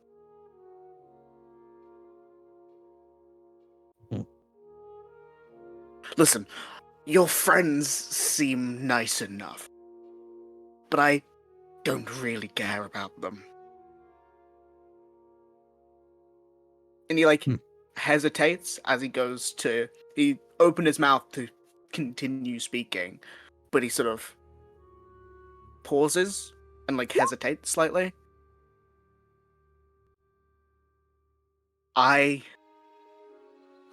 Whether I like it or not, you are the only family I have. And I don't want to lose anyone else. I don't want to be on my own. I understand. And for what it's worth, I'm sorry about what happened to your mother. It's not your fault. You don't have to apologize. You have given me things to think I really about. need a coat. Yeah, it looks like your nose is running a little bit. He turns around. No, it's not. Aren't you better catch it? But you go into one of the shops, and he and Canis will buy a. What would he wear? I'm picturing almost a trench coat, but slightly shorter. Slightly shorter, at the back, rather than going all the way down. Like a duster almost. Yeah. And he'll buy that. He has a little bit of money, so don't worry about his spending. Those are expensive coats. Yeah. Yeah. The really expensive coats. Just What, take 'em. dusters? Yeah, Yeah, they for a can be. nice one. Yeah. Mm. But he buys himself a nice coat. And sort of just then stays in the shop for like 5 minutes to warm up. But I'll say while that is happening, back at the inn, what are the rest of you doing? Struggling with choosing spells. Well, that's fair. Well, there's two things about that I want to talk to people about. That is a little bit lower on there, but I am going to go for a mix of spells, because in Hell I was built exclusively for combat, and it was very restrictive.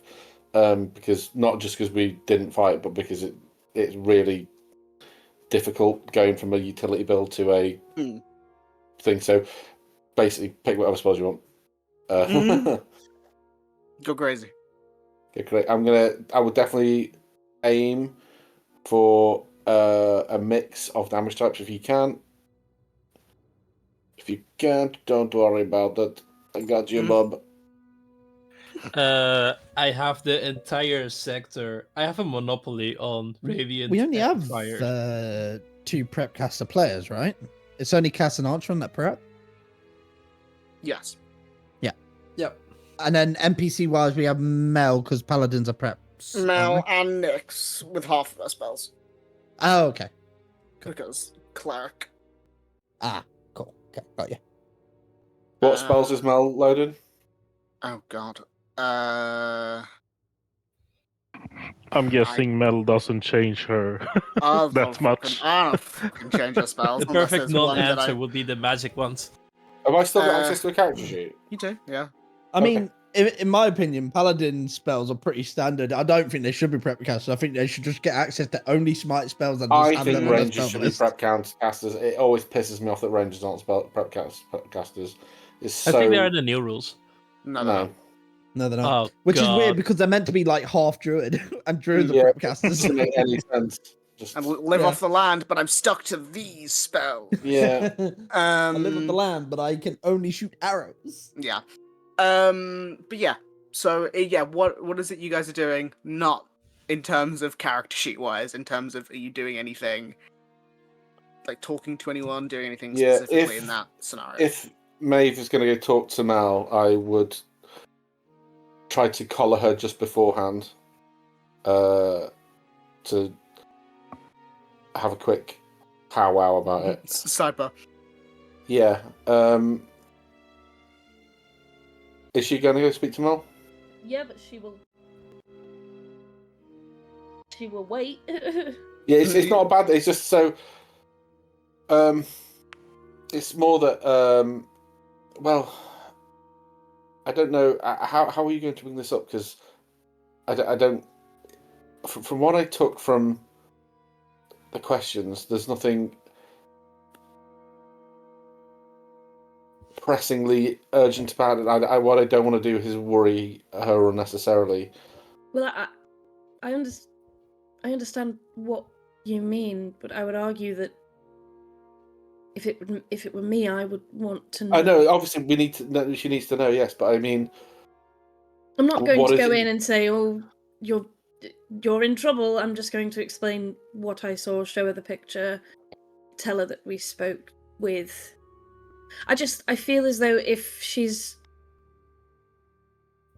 given that context, it may spark some sort of memory, like it did for Layla. God. I don't know, it's the other fucking L. Too many L's. So many All the L's. L names. It Jesus. was Names. hilarious how both of those characters came about very similar Very times, close together. and both had very similar vibes and similar names. Okay. You can come with me if you like. Yes, okay. I was going to ask. Yes, okay. Lead on. Knock, knock, knock. Oh, we're going to God, a she's room. in I a thought we room. were going to Okay, breakfast. I thought Okay. everyone was outside. Ooh, Oh, no, I okay. can talk to her at breakfast. I just don't want to Yeah. go up and be in front of everyone like, "Hey, Mel, look at you. You look fucking weird." I mean, I think everyone's down at breakfast, so you can just like pull away for a sidebar. Omelette bar. Like lean over. Mel, love the hair. Really suits you. Can I borrow you for Thanks. 5 minutes? Yeah, what do you need? Really suit you, but you look so weird.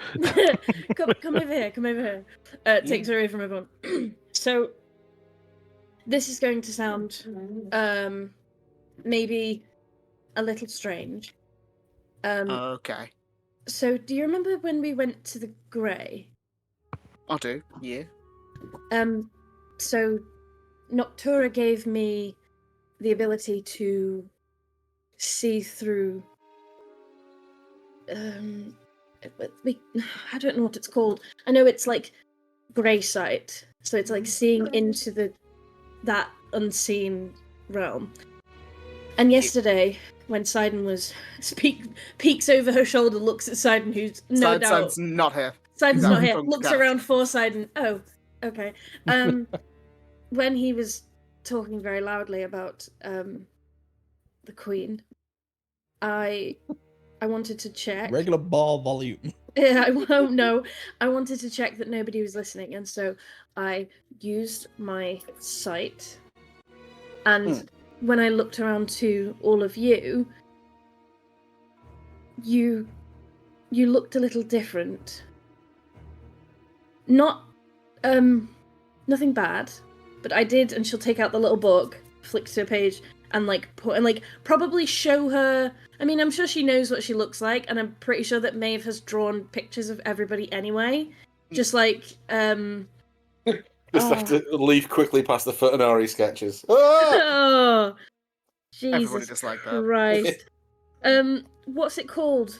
Like candid Yeah. pictures. Like, you know when you see those people on a train drawing pictures of strangers? I imagine she's drawn them in like certain poses that she thinks looks really cool. And so she'd show like a normal one of obviously how we know Mel, and then like flick to the other one and like flick between the two and be like, see, there's some subtle differences, but this is what I saw through And you saw that. that doesn't really look like me though. No, that's...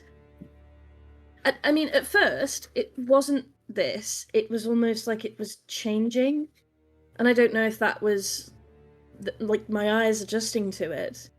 But because it was... I saw it specifically through the grey sight.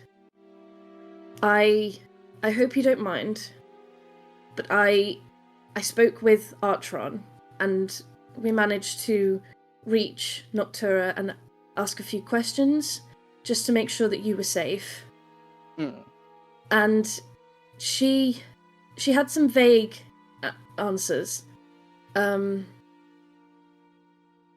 of the things that she said for definite, well, it was a definite yes. It wasn't a it's uncertain or fuck off or anything like that. It was quite certain is that you and Layla are safest together, which I'm sure you already assumed. However, it made me question as to why specifically it was linked to the Grey, so I just wanted to let you know so that I'm not keeping anything from you, because you have a right to know. And just to see if there's anything that you would think or want to do about it. And also, when we spoke with Noctura, it was very brief. She said that nothing had changed, or, well, rather that when I asked had anything changed, they said that was irrelevant. The question itself was irrelevant, which indicated to me that wasn't the worry, which is good. Again, this is a good thing. And that you weren't in any additional danger. That's good. Very, yes. She's like thinking through what you've been saying, and I'm gonna have her make a check.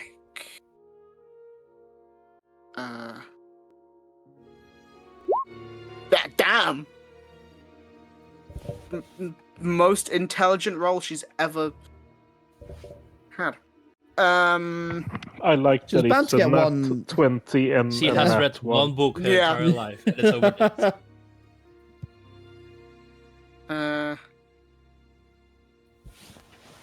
So yeah, she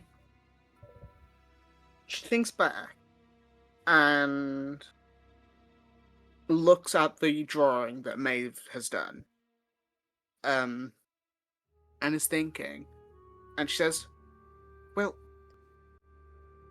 now that you're mentioning it, and that it's sort of in my mind, you know, when we had maybe you weren't there, but Archon, remember when we had those visions from the Sphinx?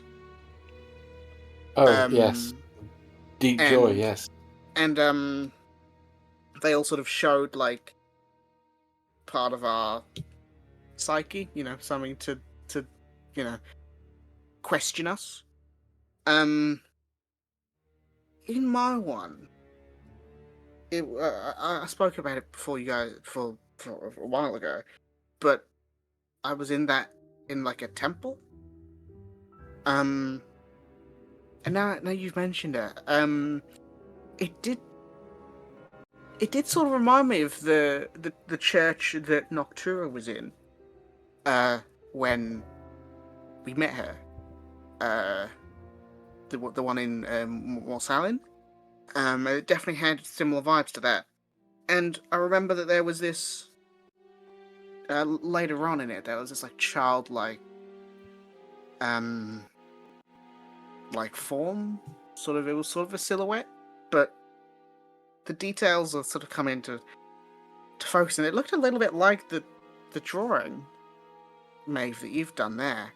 Would you... Do you remember it clearly now? Which bit? The dream and the child. And the I vision. mean, it was. I remember it kind of. It wasn't anything crazy, but the face that Maeve's drawn there is not. It is very close to if not the same as the one that I saw in that vision. If not, you know, the child one being slightly younger.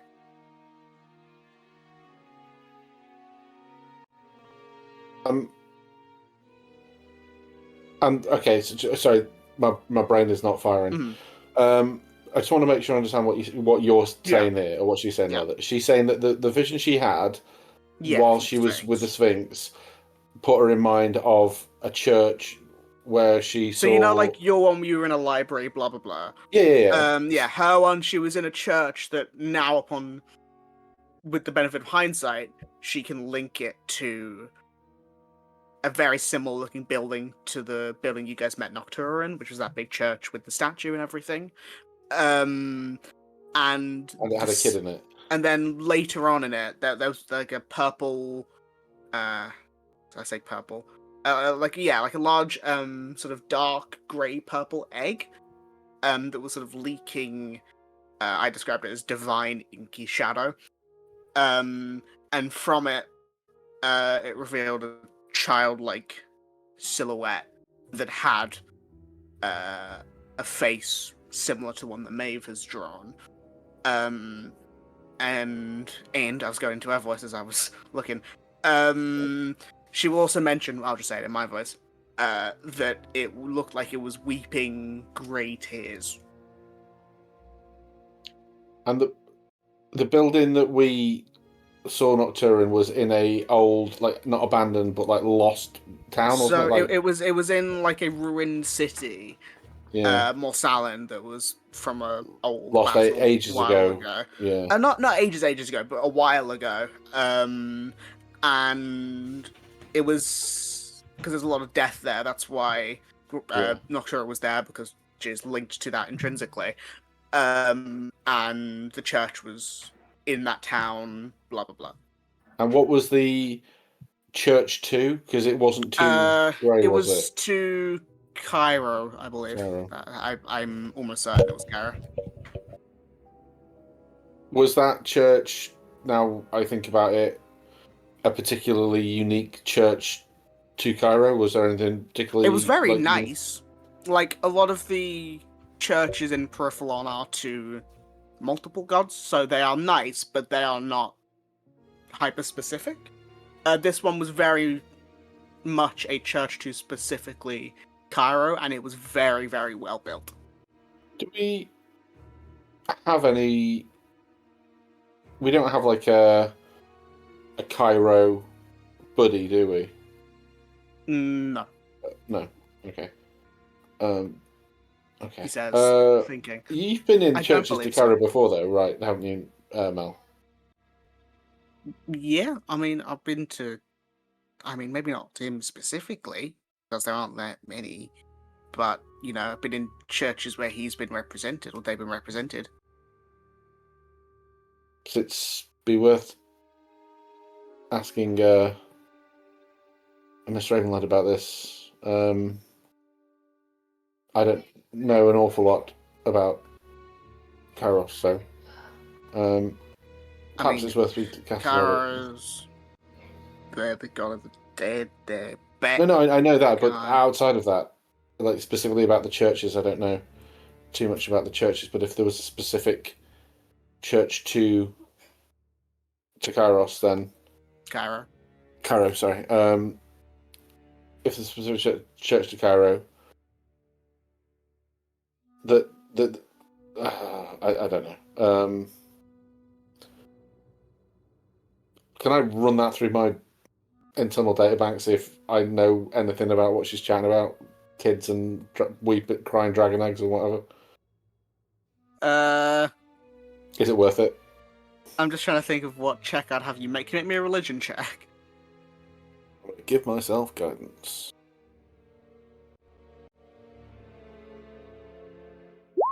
18 plus 21. 21. Okay. Okay,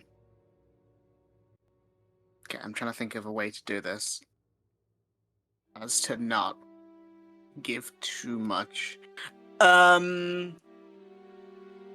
Okay, so you'd be aware because I think Noctura herself mentioned it, and it's I think at least I've said it at least once. You would be aware that I'm trying to figure out a way to word this, sorry.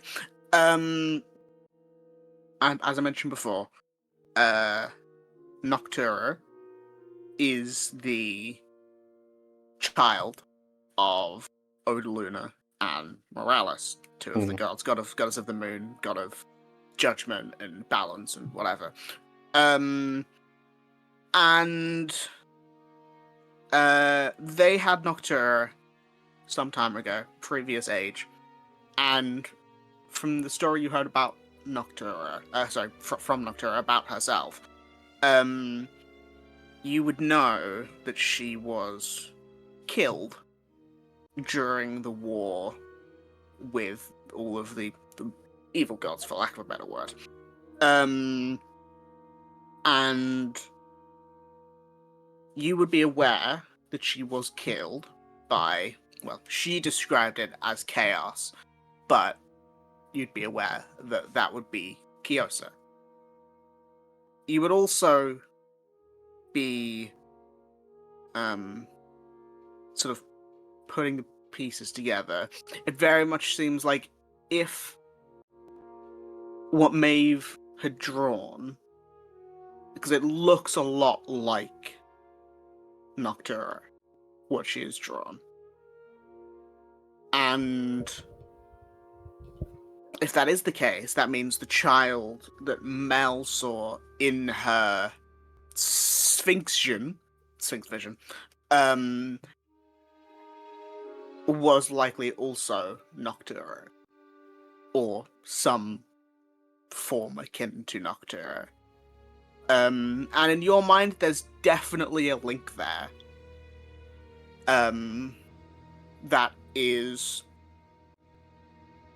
maybe less to do with Cairo, because Noctura was killed by Kyosa, and then Cairo had asked Morales, and I say just Morales, if that remaining part of her essence, because gods, unless thoroughly killed, aren't properly killed.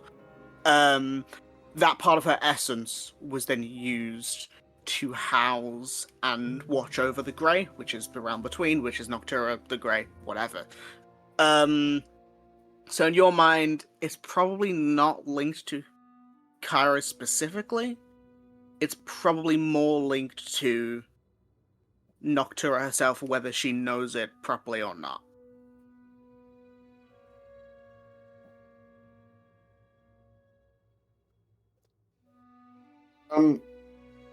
Okay, I kind of take that in. Okay, with that in mind, then I'm going to take a running jump at this and follow it through. The necklace of the Moonlit Herald, I'm going to take it off. Yeah. And I'm going to hand it to Mel.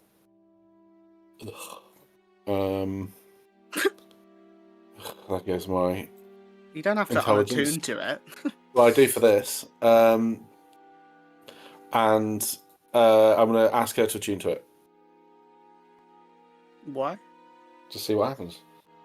Because I know that's from Everan, but like obviously I want to see if there's anything moon related. Because I don't know, maybe I'm barking up the wrong tree, but maybe there might be some moon stuff going on. Okay, so you take it off, and Mel will begin to attune to it over the next hour. In that hour, well, there's one thing I do want to do. It is also with you, James, so juggling things. Okay, I also wanted to do something else as well. Sorry. Well, okay, very quickly, because it might be the same thing. What did you want to do? Just so I can... I wanted to ask... Well, it's a very brief conversation with Mel, probably as they're sitting there waiting to see if anything happens while this fucking thing happens. I don't know if that's what you had planned as well. It wasn't, but go ahead. Okay. A very brief conversation. You don't even have to RP it, because I don't really know what he would say, but it was just more, obviously he's been speaking a lot over the last couple of sessions and the last couple of weeks about, like, what's driving them forward, kind of where they want to be as individuals, and Archon didn't want any ambiguity about what it was he wanted. What he didn't want to lead anybody on. He doesn't want to, continue down a path that he's not invested in himself. Well, not invested in, but not one that he thinks he's going to follow up on. And with that in mind, he would just like reiterate that he. No, this sounds super fucking melodramatic.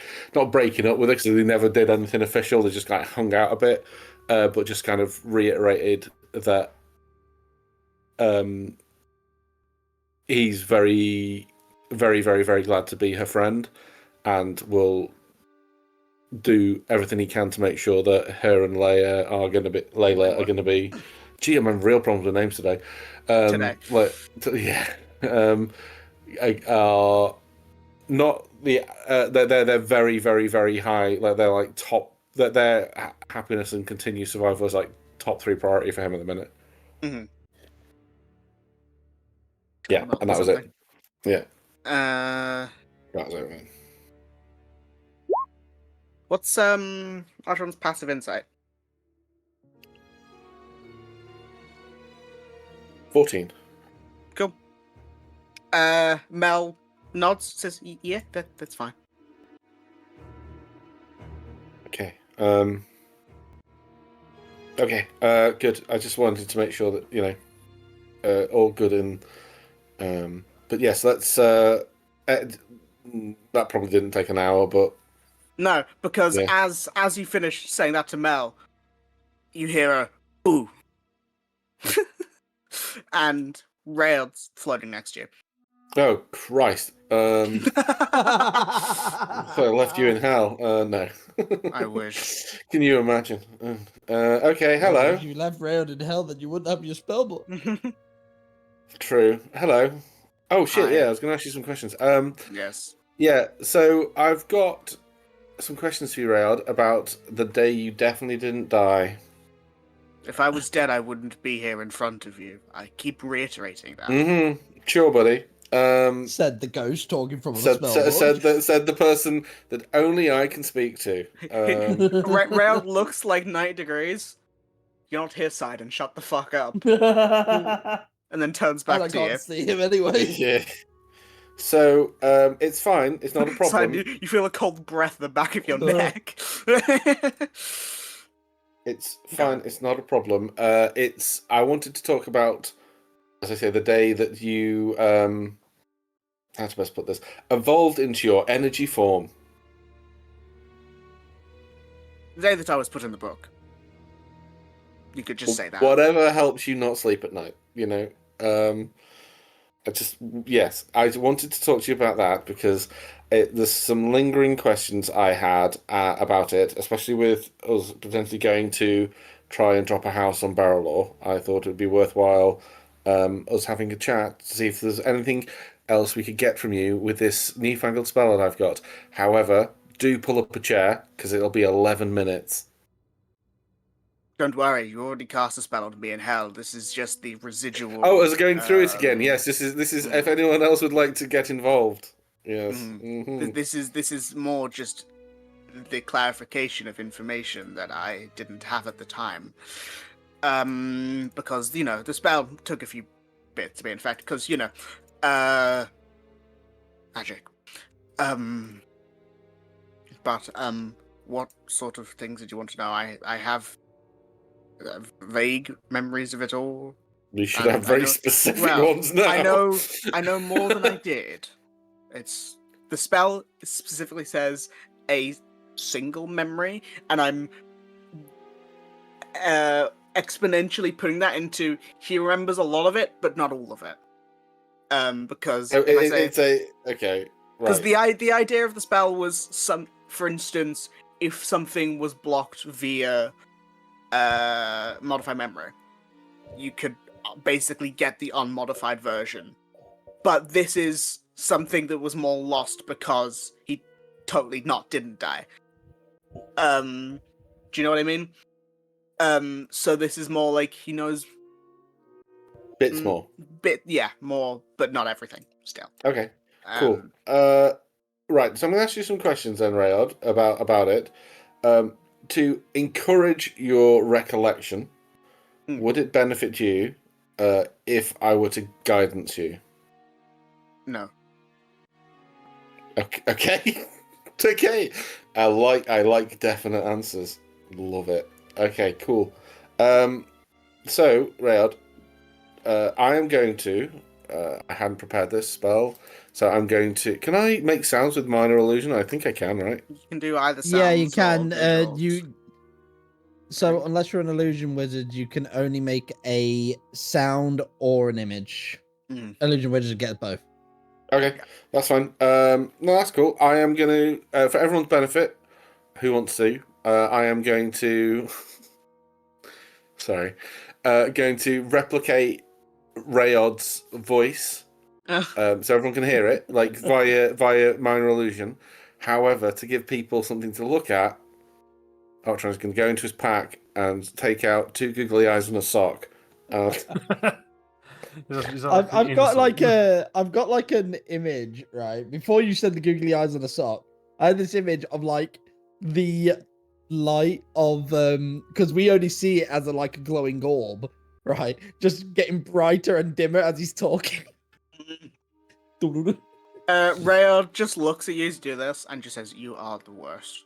I'm only joking. I of course will not be talking as him, but as a sock. I can see everything you're doing. So Okay, no, it's fine. Yeah, no, it's fine. I'm only joshing. So everyone can hear you. I put the sock away, but I keep the googly eyes out and I put them on something.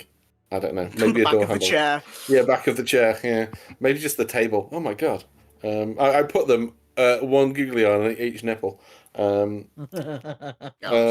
That is so disturbing. Yeah, hey, buddy, my eyes are up here. Well, according to you, they aren't. Hey, my eyes are down here. Yeah, hey, buddy, my eyes are down here.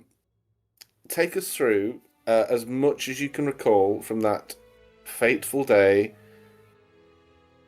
because we know specific. So this is James speaking. We know specifically that there was something barrel or related. There was like a giant there or something, wasn't there? Yeah. It's like the So- approximate thing that you know. Yeah. Yeah. So to take us through that, and as much information as you can about where, when, who, why, what, Yes. how. Okay. Yep. Okay, so he thinks back and says, "Well, I believe it was." Hold on, I'm doing mental maths. About 22 years ago, if memory serves correctly. Hold on. It was in the Storm's Edge Mountains, in Galador, which you guys will recall is pretty much where you guys were when you entered the Barrel or dungeon with the Silent Horizon. The dungeon you entered before you all got teleported to Fogland. Mhm. Near enough. Fogland. As he mentioned that, I'm going to say so, and just I'm going to clarify. It wasn't the same place, right? It wasn't. It was nearby, but it wasn't the same place. Same mountain range, not the same place. Okay. And I recall it was I would say it's a frost giant, but the closest would be like a frozen giant. It certainly looked frost giant, but it was more. Parts of it were comprised of ice itself, probably frost shard. Now I think back, and I remember I was with. It was myself, and then it was someone who wore armor or was armor. That was a construct. Like a Warforged, or do we have I can't Warforged exactly here? remember. Don't think. They're constructed. My version That's of the it. Sorry, yeah. Warforged, yeah. But I can't exactly remember. I don't remember if they didn't have armor, what they looked like underneath it. Now what I believe was Miss Robin Fletcher, I believe. Robin was there too. I believe it was the same person, yes. And how long ago was this? Again, sorry, 22 years. 20 years, right? Okay. Right, and she did she Yeah. whilst you were there with her, did she make any references to Barrel, or do you think this was before whatever happened? But I would be inclined to say before. For one, she did not have the arm of ice that she did when we saw her. Both of her arms were, I don't want to say normal, but what you'd Fleshy. imagine. Yes. But the three of us explored the caverns. I believe it was an old dwarven mine that we were hired to investigate. There was decay and death.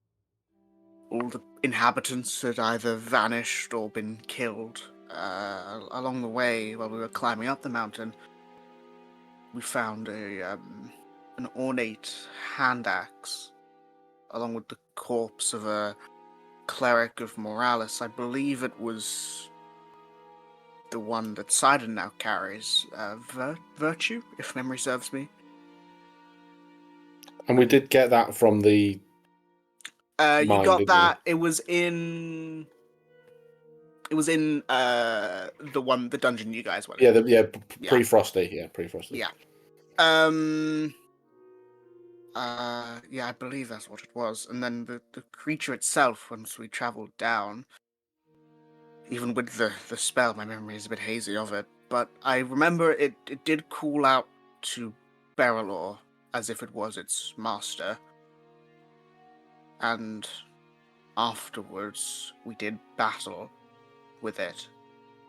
It overwhelmed us, and one of its arms was formed into this horrific ice spike, almost like a fishing hook. but formed of ice.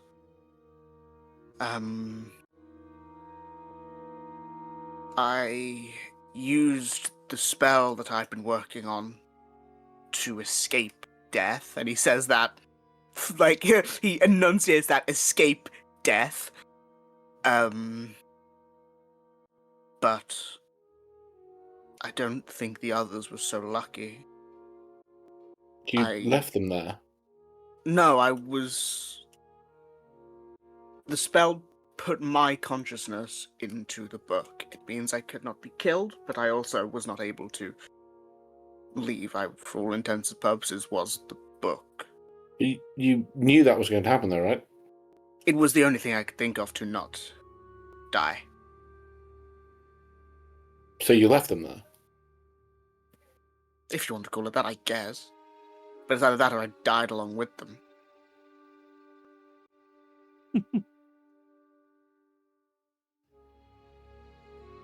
But I remember both of them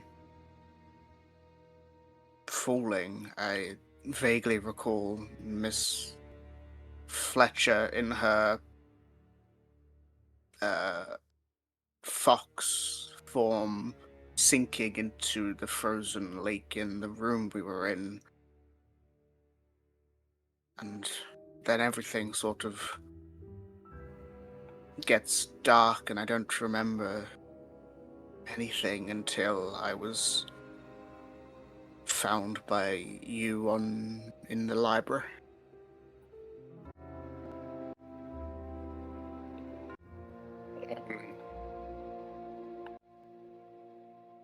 Archivon visibly flustered a little bit, like obviously I knew the information, but he What? didn't. What? So he's trying to parallel process at this point.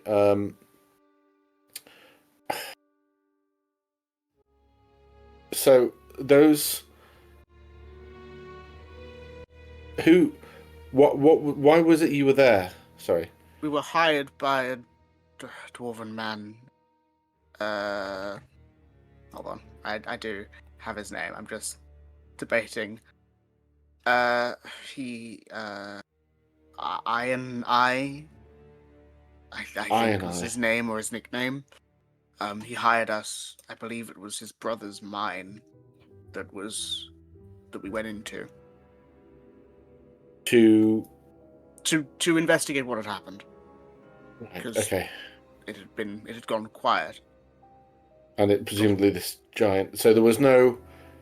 Sorry, what I was trying to get at when you were going in there was no prior knowledge of Periphalon. No, Right. not okay. not by me anyway. No, and 22 years. And this creature that you fought called out to Periphalon as it perished or as it fell, collapsed, whatever. We did not kill it. It called out to Barrelor as it awoke. Oh, as it awoke. Okay. It Right, seemed to be okay. in some sort of slumber when we found it. But then our presence, I assume, awoke it. Okay. So this wouldn't have changed a lot. I wonder if. Well, Robin never saw you, presumably.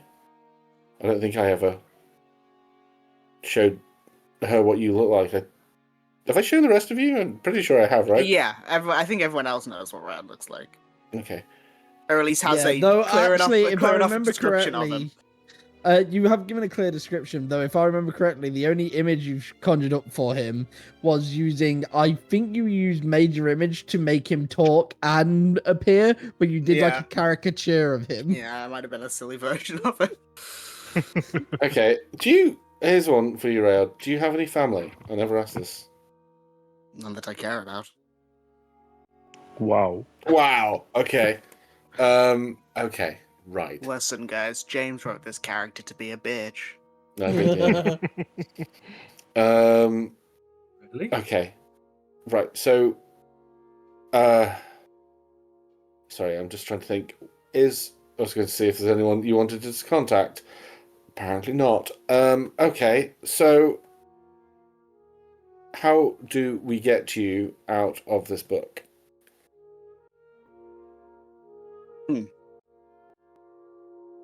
Well, I'll rephrase that. How do I get you out of my book?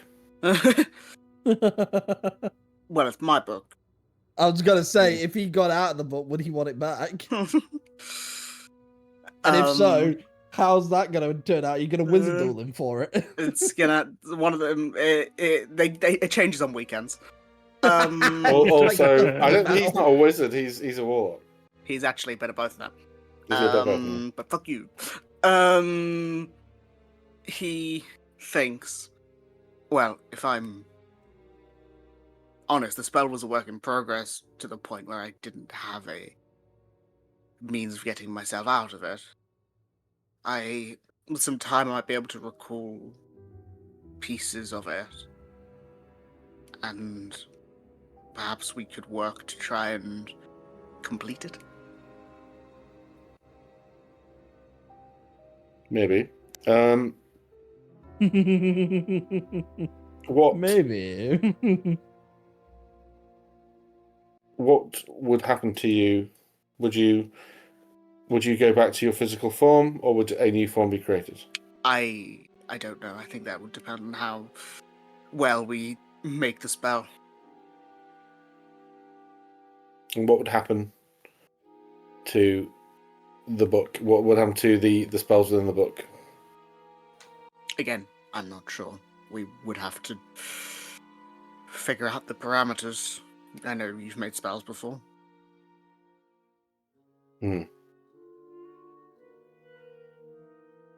Okay. I didn't. And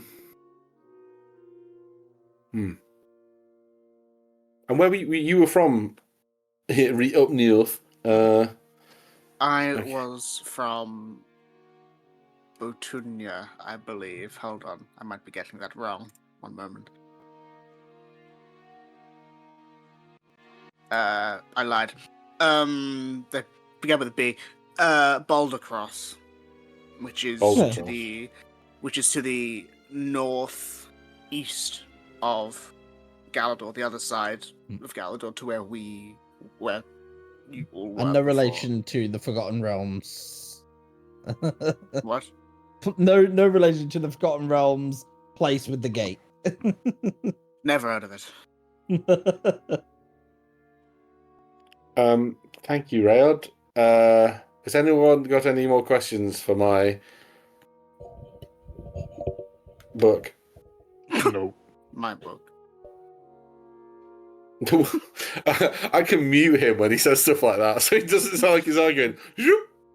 My book. Yeah. Boom, boom, boom, boom. Okay, He well, just flips you off.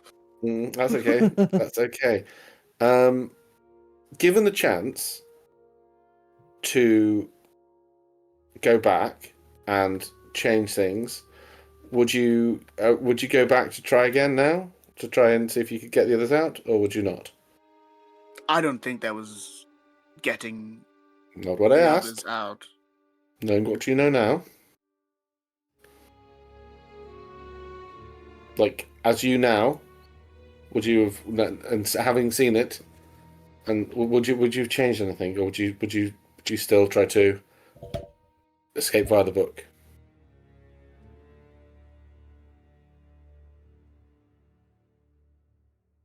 He.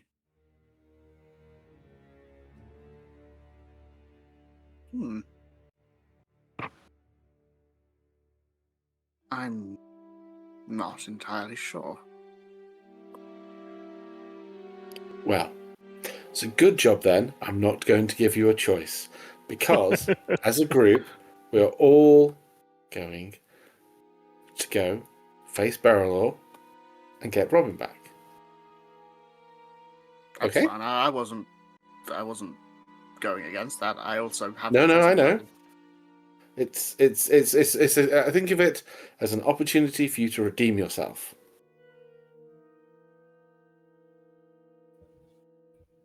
You see, he opens his mouth and like raises an eyebrow as if he's gonna say something, and then just like shrugs and is like, "I can't be bothered with this," and vanishes. Tempting almost to leave him there. Okay, never mind. Then it would be my book, and then he vanishes. Okay, so that's a lot of information to take in. So it does bring up the next point, which is what we're doing next. I'll say at this point, Sidon comes back with Canis, just so everyone's said. I mean, the next Hello. thing isn't that to beat up Bellerol and take Robin back? Yes, Or but is there how one we to go about do doing better? this? Yeah, that's Yes. the problem. Well, no, getting there isn't the problem. We have. Beating them up is the problem. Do we think so?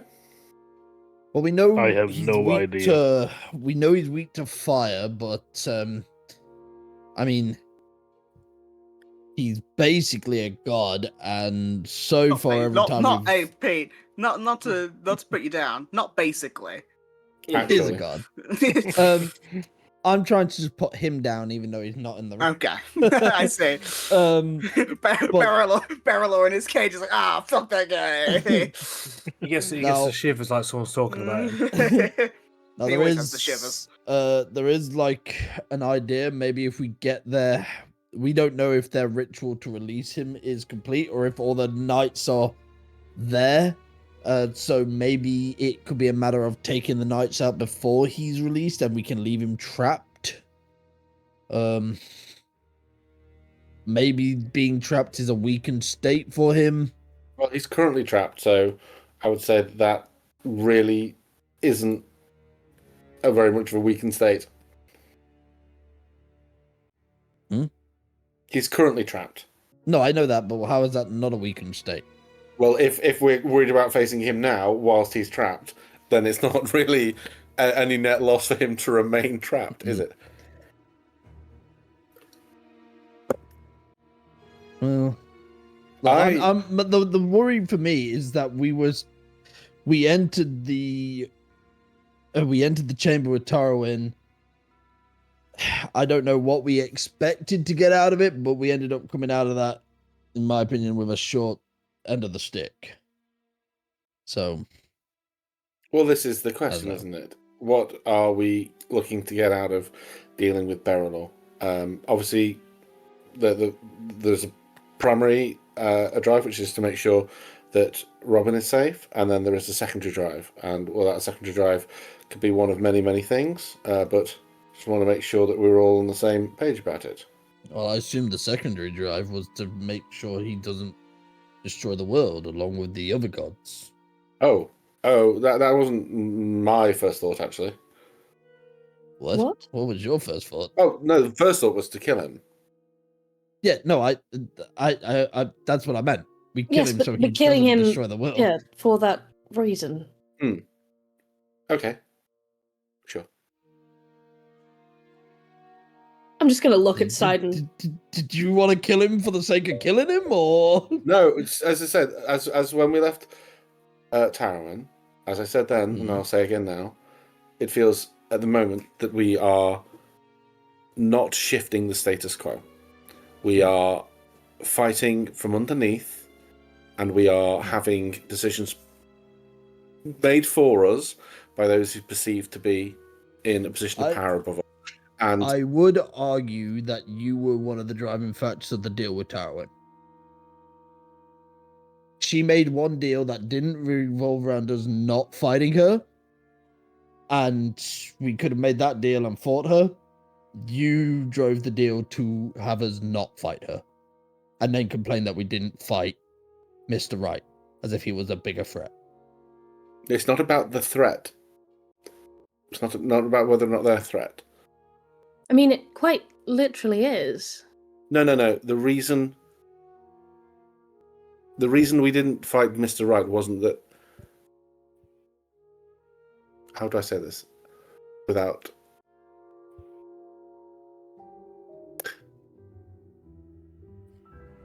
We needed something from Tarwin. We wanted Nyx to be released. Yes, that was true. Yes. And we went in there with that drive, and we got that, but we didn't have a clear idea of what else we wanted out of it. And when we were in there, I tried to position ourselves in the most favourable way we could. Like, I'm not hashing out the argument. And no. I'm just trying to position it right in my head. But when we left Mr. Wright, Mr. Wright had Tarwin had made deals on this plane and was an unpleasant creature. However, I just think that we need to just remind ourselves that her power is restricted to the Hells, and she is an evil fallen goddess, and just generally not meant to be a pleasant creature. Okay, I think we can all agree there. Yes, I think that's. I don't know. I think she's pretty. I'm kidding. Okay, that's fine. Mr. Wright, we went into. He was sat atop a throne.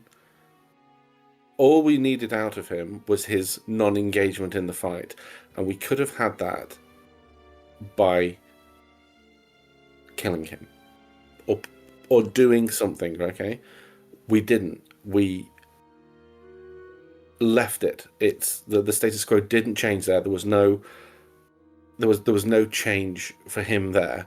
So No, you did stop him. No, we did. we change. stopped him engaging in the fight here for now. Right, but there was no. But he actually, apart from that one aspect, he came away from that very, very happy. He seemed, this is the next part of it. Actually, he gave us something to use so he could be empowered by Barrelaw's death. Right. Hopefully, this goes without saying, but we're absolutely not using that correctly. Correct? There's no way that any of us are going to use that. Is there? Using No. what? The blessing of Mr. Wright that will empower him with Barrelaw's power. Why would we? It was a. I won't use the word deal, I'll use the word obligation instead of deal. He gave you the information and stuff you wanted. Yeah, but there was also specific, like, when you're there, you have to do X, Y, Z. Like, there's like zero chance that that's happening. Like, I didn't agree to that. Like, I think there's like everyone- one of you had to do it. Like, it's an active choice we can make while we're there. The item is in the party inventory. I did send it a while ago, but no one answered me when I sent it, so I just assumed you guys saw it. If you look in your party inventory, in your character party inventory, Bones of the Nameless? Bone of the Nameless. yes, it's the only thing in there. I put it in the party inventory. That way, anyone can use it, and it doesn't need to be on a specific person. But obviously, there is only one of them. Yeah.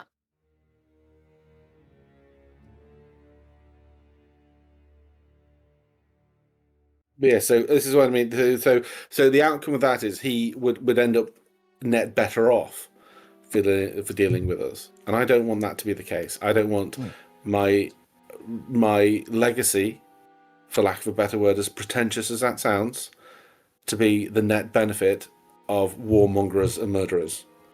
I think you already are the net benefit of a fallen devil god, because the Destined Warriors have just made a deal with that god to not harm her, apart from me. And she could also not harm us. Us? Yeah, and can't act aggressively within this plane because she's trapped in hell. Yes. Do you think? Okay, so what? Okay, and do be honest, right? Do you think I did the wrong thing? Yes. No. I don't think Genuinely. you did the wrong thing, but I think the way that you're speaking about the two situations, which are very similar, and having two very different opinions about both of them, saying that because we didn't kill Mr. Right, that was wrong, but making a deal that we can't harm Harwin was absolutely fine. Like they're two I'm very. not saying it's absolutely fine. I'm not. I don't know what else I could have done there. What else could I But have it's the done? fact that you keep bringing up the Mr. Right thing. Because when I said, because how awful it was, like how hard it was to swallow to walk away from that, and I was like, let's deal with it now. You're like, no, let's not do that. It's done now. Go deal with it yourself if you want to do it. We had a bigger target on the mark. Our target was Tarwin, and we made a deal not to harm her. Yeah, That was the target. Yeah, but Mr. Tarwin Right isn't was Mr. never our Right. target. Yeah, you're right. Tarwin's worse. She's a fallen god of a devil realm who makes stupid deals, harms as many people as she can, probably harmed more than likely net more than Mr. Right over her many, many more years of existing. I'm just going to say, yes, candidly, I think you did the wrong thing making a deal to not harm her. I think we should have stuck with the original deal, fixed Nyx, and then fought her. I think we could have beat her and dealt with her, right? Took her off the board entirely. I've been biting my tongue about it. I know I said it originally, but genuinely, we did the wrong thing there. We should have beat her. And then we know where we stand. We know our power limit. We know we can take on the others. Yeah, Us the not thing dealing is, with I her. thought that we would have lost that fight, to be fair. The thing We don't is- know how powerful she is. No, exactly. We could and have been attacking her and then just die instead. you also, as validated as you both are in your opinions, whatever they may be, what's done is done, and we can only move forward. Well, this And we is have- it. I want to understand what we're moving forward towards, because I'm not going to argue with you, Sad. It was difficult to make that arrangement, and I appreciate you being candid. I really do. I'm not going to sit there and say that I'm sure I've done the right thing, because I'm not. That's why I asked. I don't know.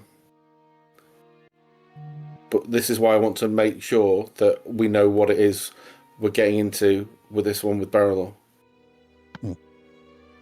Because I agree with you, actually. I think we should be dealing with them. We should be dealing with them, and it should be a final... I'm not going to say the next word. No, it should be a decisive way. I mean, I think everyone here is agreeing that we should beat him up and free Robin. Or is someone against that? Yeah, no, we have to. No, I'm kidding.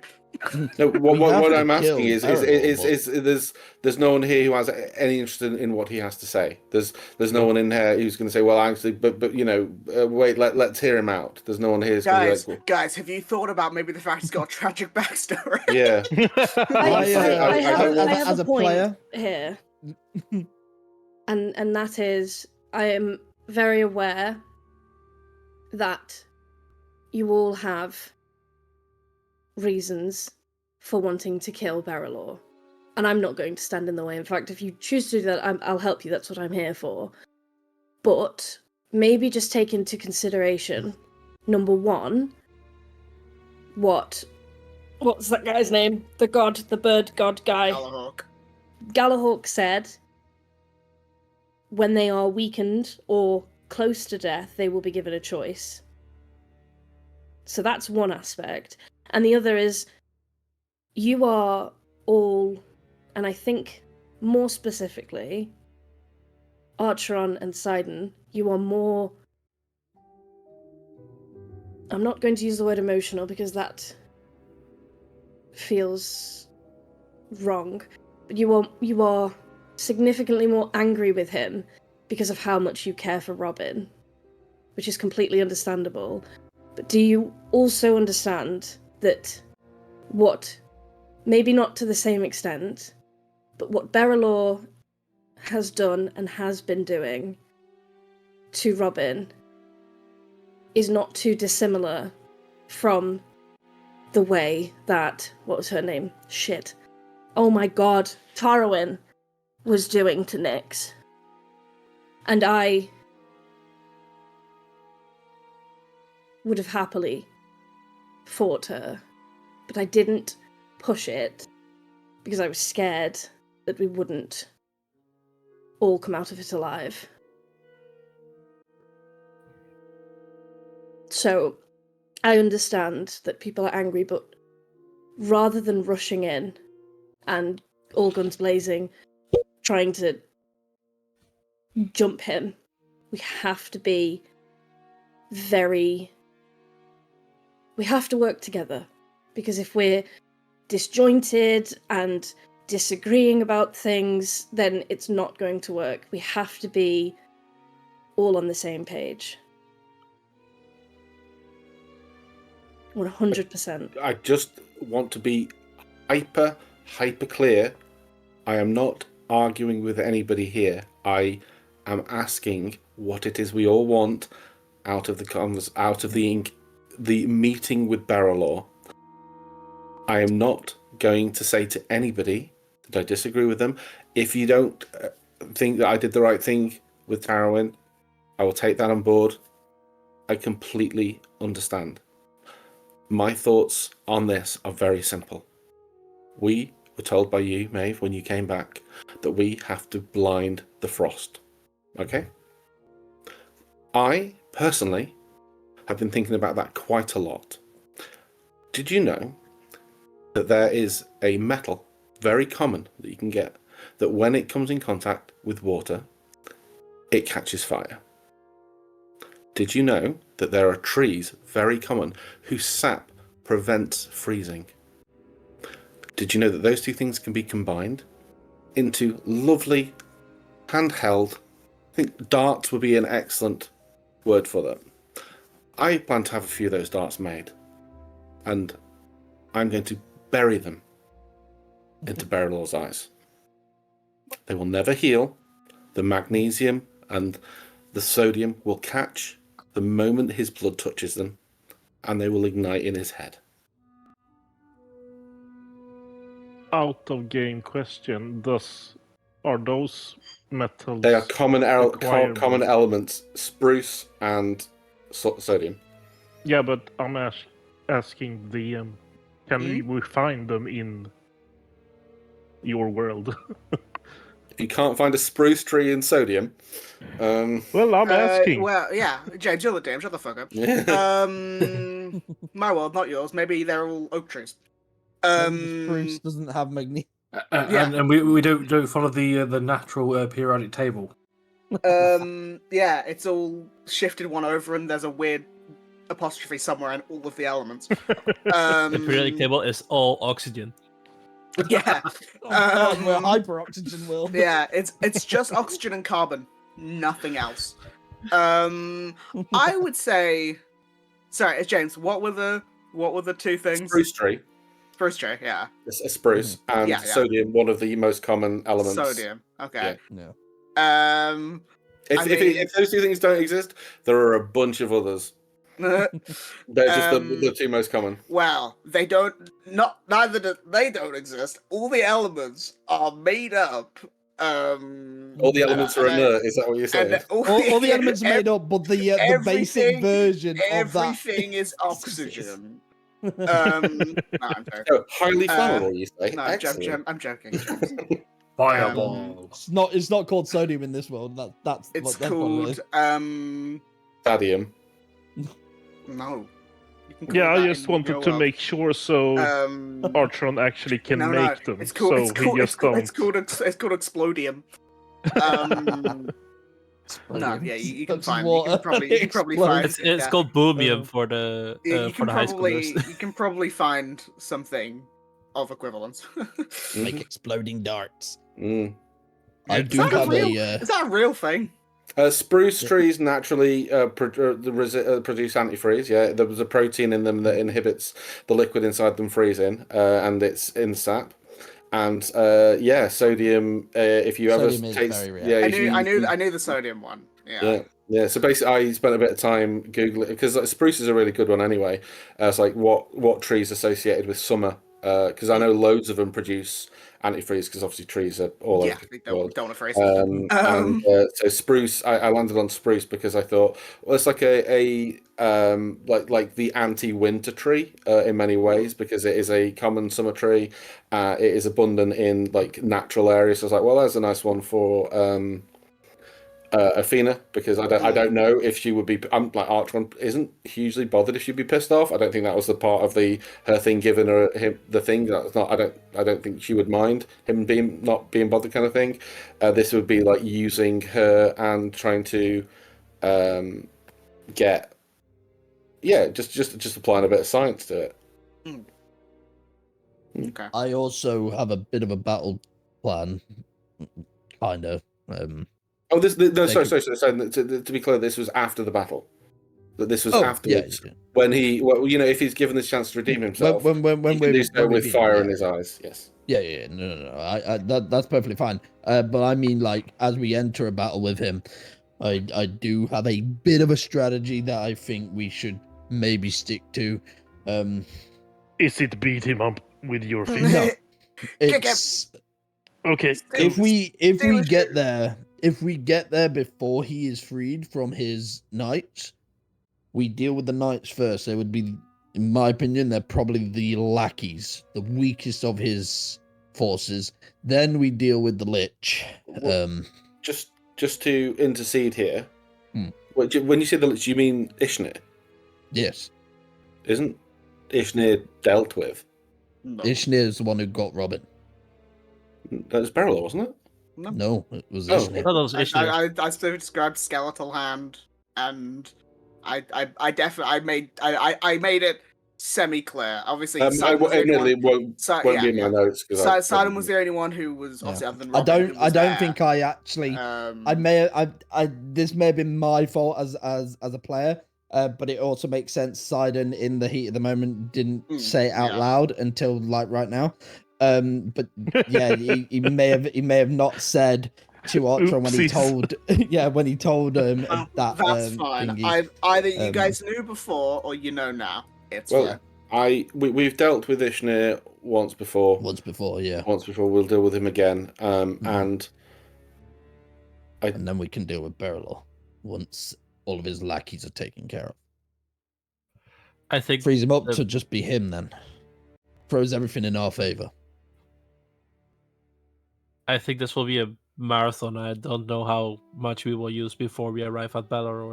Bellaror.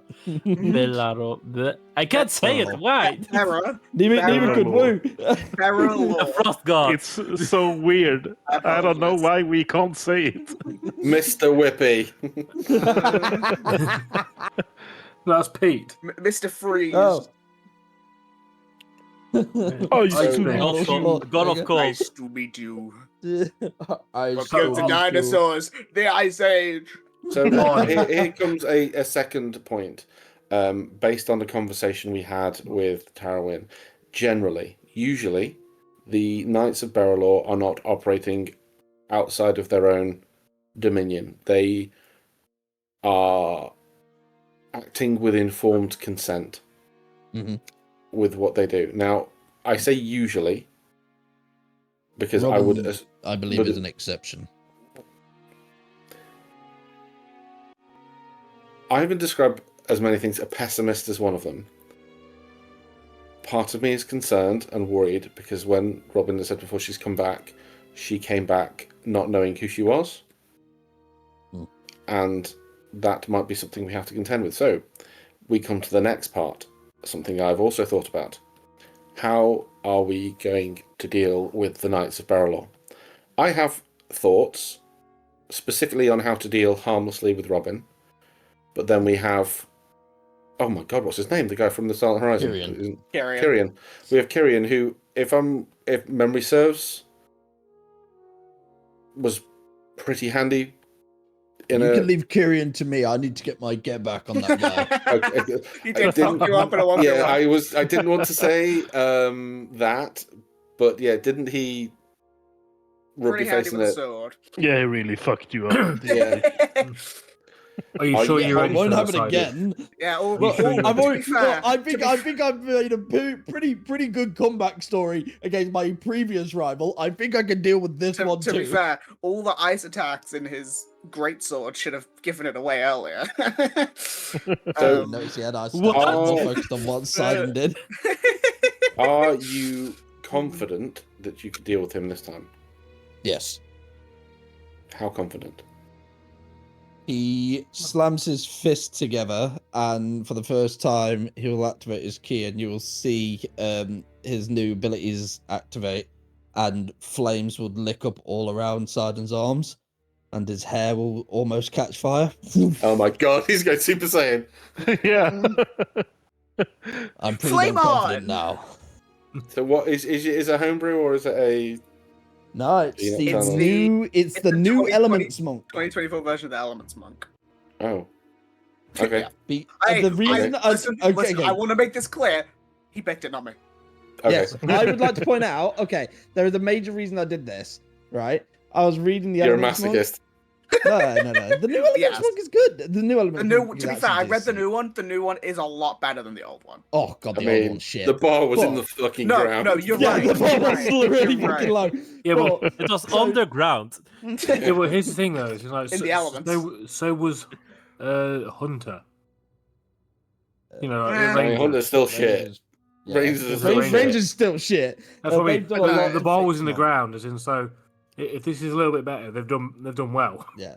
But Yeah. one of the main reasons I did this is because at the level 6 feature for the Elements Monk is Elemental Burst, which is basically the same as what I would have got as a level 11 feature in the Sun Soul Monk, and is It's a lot more 100 times versatile, better. significantly better.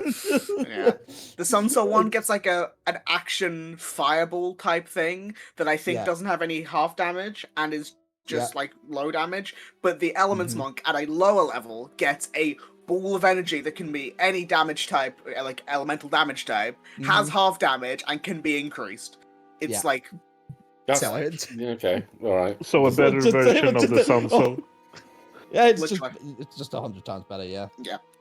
But what I will say is, as you guys are discussing, you're talking and you're trying to figure out what the plan is. Mhm. You hear a few things at once as you guys are sitting there. You hear from, well, more than hear, you feel at first this sort of rumbling from beneath you, This is I'm and hungry. the ground itself shakes slightly. We should have looked And for the at the same dragon. and at the same time, there is this echoing reverberation, this impossibly loud roar. Meow. Roar, not the cat meowing. That It's like that. He does a really bad. there's this impossibly loud roar. Thanks, James, for ruining all tension. I'm killing you first. That echoes around the entire city.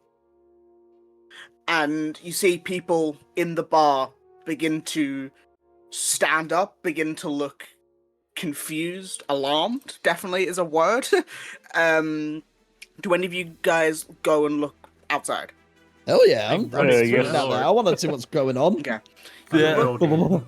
As you all step outside into the street, there is... It's not chaos yet.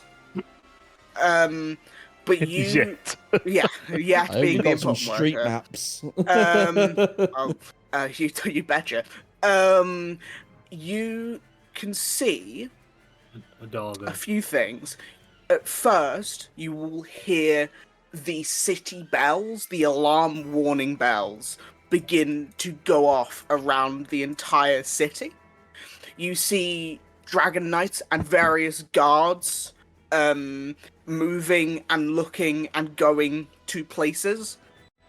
And to, maybe you guys can't see it from your position, but we'll say Rayod or Porridge or Flying Person 7 flies up in the air, and you see in this area of the city, and I will just ping it here, I have this yellow circle here, Yeah. you can see the form of 2 creatures flying in the sky. One of them fuck. is a sapphire blue dragon that you I have, wonder who that could that be. you have noticed a few times in the sky. And I will place the approximate thing here. Obviously, it looks really small because it's a Yeah, same. city map. However, much larger than this this ancient sapphire dragon is this enormous, malformed, slightly diseased-looking emerald dragon that is battling and actively clawing into what you guys know as the Queen. And those bells are going off because you see, as you're stepping outside and looking around, the fog that has been here for the last week or so is noticeably thicker. And you can feel, obviously it's cold, it's the middle of winter, but in 10, 15, 20 seconds, the temperature drops by a good 10 to 15 degrees Celsius. And you feel it. Obviously, that is a big drop in temperature to happen so quickly. And you see sort of a dragon knight is running, not directly past you guys, but sort of up the street, shouting, clearly like going to the garrison with information, as the shout is, "Attackers at the gates! Attackers at the gates!" And the fog is rolling in, and I will, obviously you guys cannot see that far down towards either of the entrances, but if you could, I would describe multiple figures wreathed in frost-bitten armor walking up the gates, both gates of the city, with a lot of forces behind them and the fog itself on their side. And Is the dragon attack unrelated, or did they just take an opportunity? And as this chaos ensues, we will pick up there next time. Dun dun dun. What? Dun dun